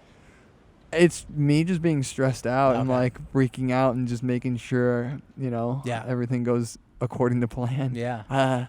I used to have, my guitar player used to have one where my friend Alex used to, I think Alex actually played the Orwell show, but he doesn't play with us anymore. But he used to take his shirt off and do push-ups to like, maybe put like Slipknot on. I don't know. He just liked to get pumped. Yeah. So he wanted to, which I think is funny because our music is nowhere near Slipknot, but I like. Totally. He liked to like do the push-ups and like, and then he'd be like, "Okay, hit me." And I'm like, "I'm not gonna hit you." Yeah. Like, punch me in the face. Do it. Make me bleed. And oh shit. No, he didn't say make me bleed, but he'd be like, punch me in the... It's like, dude, no. But I like, we would be like listening to Slipknot and stuff. Yeah, there's, other than that, there's no pre-rituals. I think like I'm just really setting things up, and I really definitely like meditate and kind of trying to like bring it in, hone it in, Yeah, man. Sometimes after you go nuts, like at the end of a set, like I yell a lot at the end of the set, and it gets a lot for me. But at the end, I'm like, oh, like all my energy's fucking drained. I'm done. Yeah. Is that how you feel? Oh yeah. Yeah. Oh yeah. I'm out. That's an issue too. Is like, hey, we're going to blah blah's house, or like, hey, there's a party. I'm always like, dude, I'm going to bed. I'm so tired. Yeah. Yeah, it's like you just get so tired. I'm the first one to pass out, and I'm the first one to wake up, too. I will say though, I really like I've had really, really good fan interactions in different states. I mean, when I was in Florida, actually, I had a really nice person show me around town. Cool. They just like took me to like with me and the band to like this like diner, and it's awesome. Like things like that. It's just really fun to like meet people and like get to know the city better and have like I do really like the interactions of like getting just like seeing the places and stuff, you know. That's cool. I agree, dude. We should wrap it. Let's go get something to eat. Yeah, okay. People tell me I end this shit abruptly, and maybe I am, but I don't know how far we've been going, and I don't know if it's still recording. Okay, it's still recording. Okay, let's not like just be like, okay, like is there any like was there anything on your mind that you wanted to talk about or no, like dude, I just wanted to hang. Yeah, I just wanted to hang. I drove up here from Los Angeles. Oh yeah, thanks for coming. Santa Barbara. Man. Oh, I wasn't like saying it to. Of course, no. Thanks for having me. It's an honor. He emailed me and I was like, oh my gosh. I find the emails better than the DM. It's more professional. Yeah, it's just like here's the email. Respond when you have time. Like, sadly, it like goes to my booker and agent first. But I saw this one and I was like, dude, I love his podcast. Yeah. I have watched yours actually, so I guess that's another podcast I can add to the. There you go. Thank you. The trio. That's the thing. I have a friend over there we're at a park. We're at Goleta Beach where they shot the Katy Perry Teenage Dream music video. Really? This is the beach. This is the beach? This is the beach. Look at that pier. You recognize that pier, baby? California girls are unforgettable. I have a friend over there. She's like, I haven't watched any of her podcasts. I was like, that's fine. It's just there. Watch it when you can. Yeah, it's just there. That's always no pressure. Yeah. It's not like music where I want you to listen to it now. It's like they're there. And also you don't have to listen to it in full. Yeah, listen to a bit of it. Most people just listen to like 30 minutes of it, and then it's like sweet. Then I'm cool with that. We should make like the first 30 minutes the most interesting. What the fuck? Yeah. Like come in swinging. No, okay. So I know we're gonna wrap things up. Is there anything you wanna? I'm basking in this moment. I'm just honored to be on your podcast. It is fun, man. This is so fun. Is there anything I want to talk about? I don't know what's happening. On your mind? Trump may die. I don't want to talk politics. I'm sorry. It's just because it's one bad thing after another, and I just don't want to like. No, it's okay. That's all right. Yeah, okay. Okay, what else is happening in the news? What else is in the news? Here's the thing, though. You went straight for the negative stuff. Okay, well, first off, no, Trump having COVID. Trump may die. You may call that negative or positive? But no. But I think politics, is something where it's so like... stressful. It's just... It's such a... Listen. Yeah. Go out and vote. Oh, Everybody should vote. Oh, yeah. And vote for what your heart believes in. And I hope you have a good heart. This will probably come out close to Election Day. Okay, cool. So yeah. But I'm just saying, it's like with what I've learned with 2020 is there hasn't been any good news. Yeah. So you gotta really try hard to find the good news because it's like you're just going about your day and it's like, okay, now there's a fire. Yeah. It's like, okay, now COVID's getting worse. Yeah. Now that Trump is doing this. Yeah. And you're like, oh my gosh. It never ends. Gosh, please give me a fucking break. Ends, yeah. So I guess we got a break, but man, it's just wild. I don't know. It's wild, it's man. just. I want good news where it's like game changing, where it's like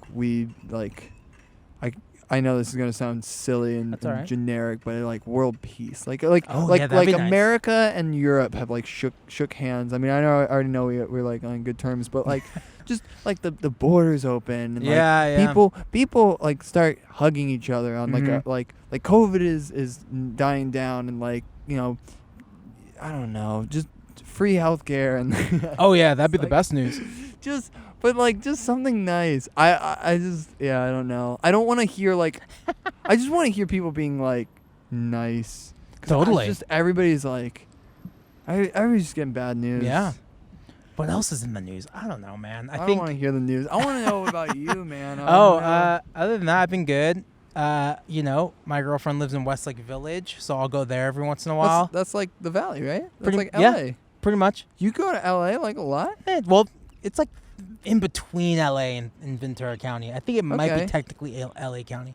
But I go a lot. Like, wow. Yeah, hang out with her and her family, and then she'll come down here and hang out with me and my family, and just hanging out. Tight. You're from Santa Barbara, right? I'm born and raised here. Yeah. Cool. Yeah, I spent the first 15 years like out by Santa Barbara, like proper, and then the second half in this area in Goleta. This is really close to UCSB. Right. I never lived like in IV or anything like that, but I had a practice space out in IV for a while. That's how I met all the Dante guys. Cool. And now that practice space is completely gone. You played a lot of like UCSB shows, right? A lot of house shows. That's cool. A lot of house shows. We played a show in Goleta once, and I think it was like a Friday night. Yeah. And it was a school night. In IV?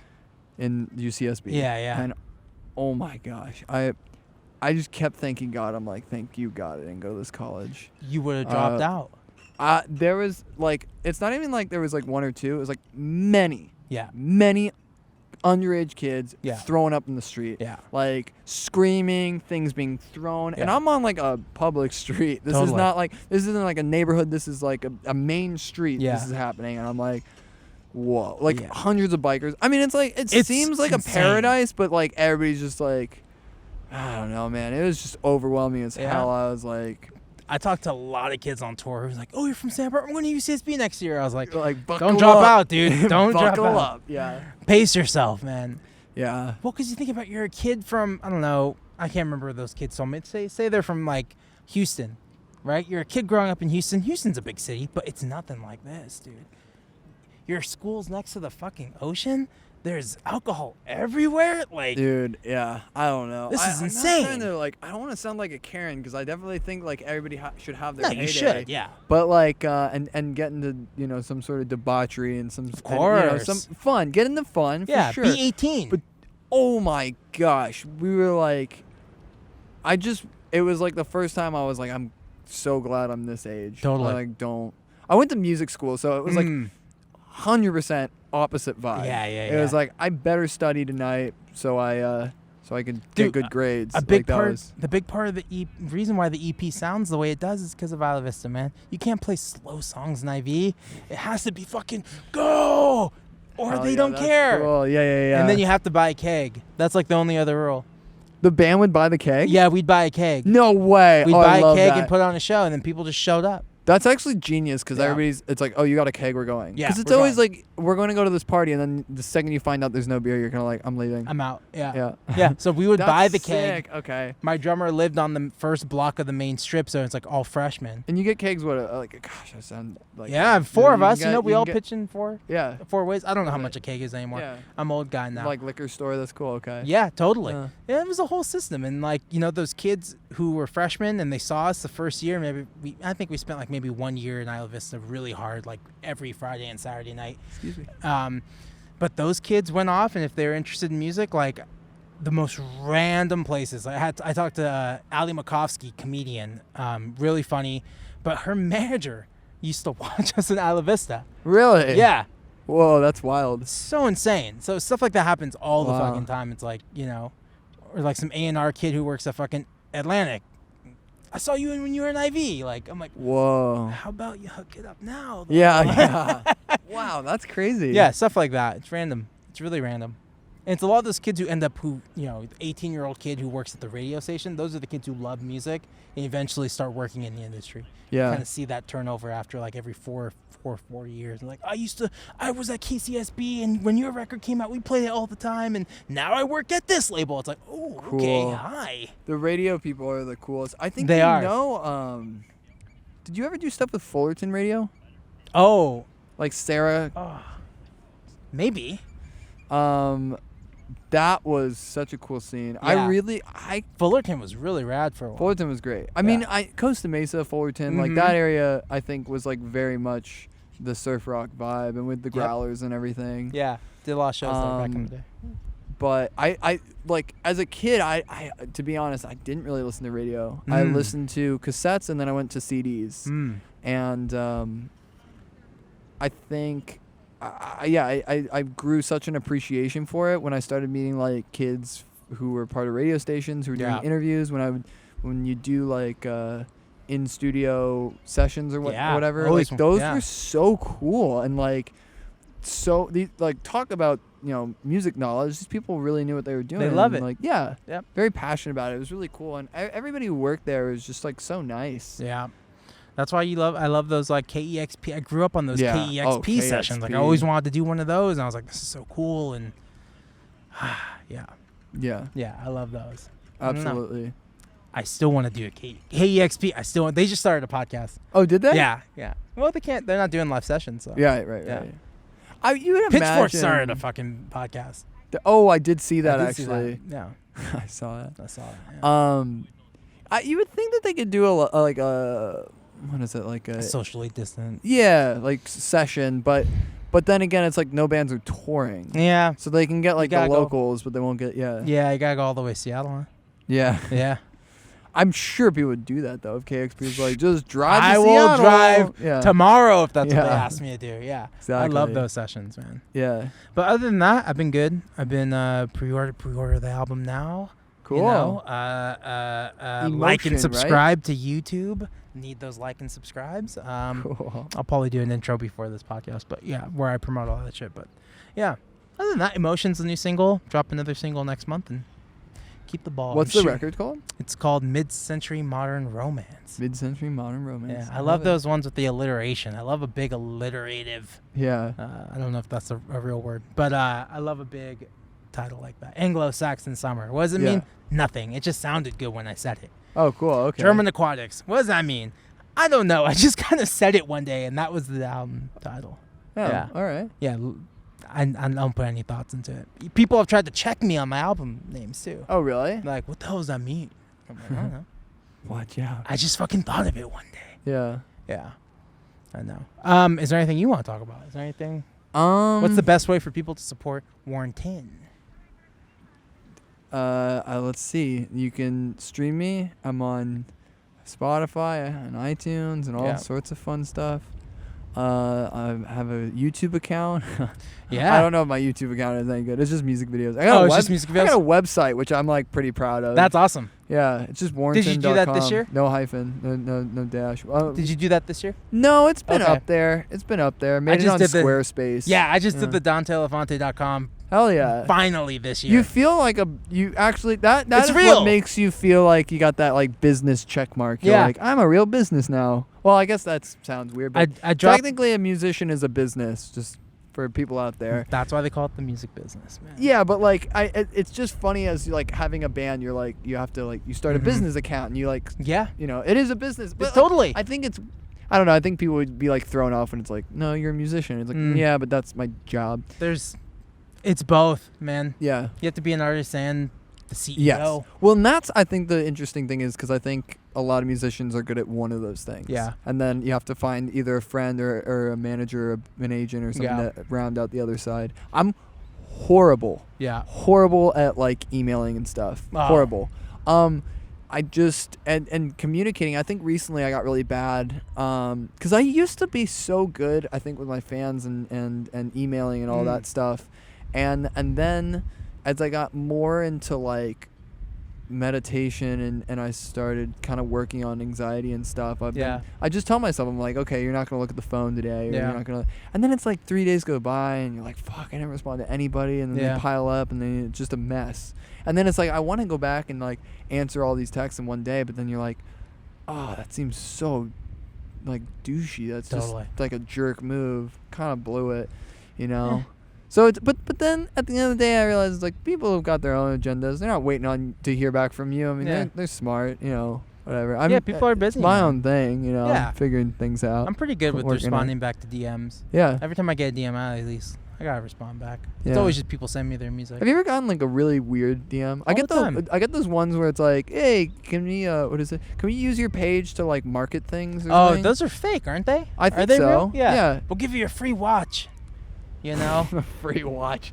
I'll take a free watch. Take a free watch and you promote it on your Instagram. Like I've gotten a lot of emails like about that, but I don't know if they're real or not, so I don't respond back to them. And also, I don't want you can't advertise on my page. I mean, like I got so many of those that I'm sure it's like they're just looking for accounts. Yeah. Yeah. I don't know. Brand ambassadors. That's what they call them. I'm trying to think if I ever got a weird DM. Yeah, you always get a couple weird ones, but. Yeah. Yeah, I don't know. For the most part, I like everyone who DMs me. Everyone's really sweet. No, totally. I think I think as a positive person, you attract positivity. I think the people who have reached out to me are always really sweet. Yeah. And I love it. I love opening for someone, and then obviously the venue's full. It's their fans, but then you get like 10 people who are like your favorite. You just know them. I don't know why. It's like 10 people follow you on Instagram after a big show or something, and it's like you just see their usernames all the time. You're like, hell yeah, because like you could track it. That was from that show, and it's like I know people's usernames more than I know their names. Totally. Be like, oh, your girlfriend, what is it? It's like a blunt 420. Totally, like, totally. Oh, yeah. I'm just like, oh my god. It happens. Just notifications, man. It's just how social media works. You just see the username all the time. I can't wait until people's names are like usernames. Like on a birth certificate, it's gonna say floppy disk butt baby. Oh, so I asked the internet for questions, and someone wanted to know what's up with @floppy disk butt baby. Oh, okay. So we do have a question. Okay, cool. I don't really have much of a story. I just think, with the world of AIM and with the world of emails and stuff, I think we all made silly jumbles, and like my AIM was Big Bape 130. Nice. And I think my first email was Brass Monkey 3. Yeah. And this is the email I still use. It's djfunkyfreshproductions@gmail.com. That's a good one to have. It's a mouthful. Yeah. Mouthful.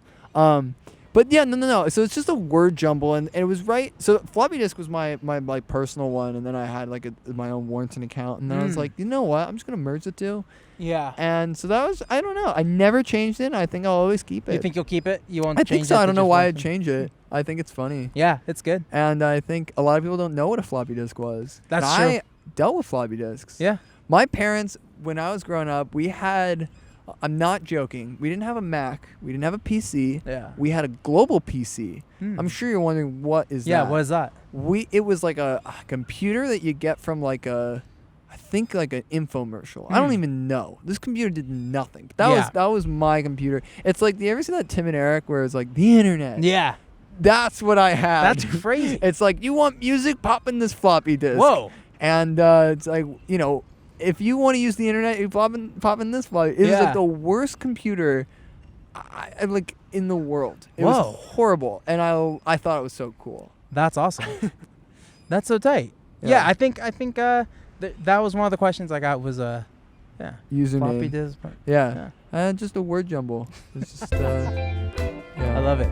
Well, hell yeah, man. Well, thanks for being on the pod. Well, anyways, and let's go get some food. All right. Well, when are we recording? What? When are we gonna start the podcast? Oh boy. I don't know. I still can't read what time it is, but thanks, man. Thank you so much. Yeah. Well, thanks for having me. It's been a pleasure. Let's go get some food and talk a lot more. All right. Sweet.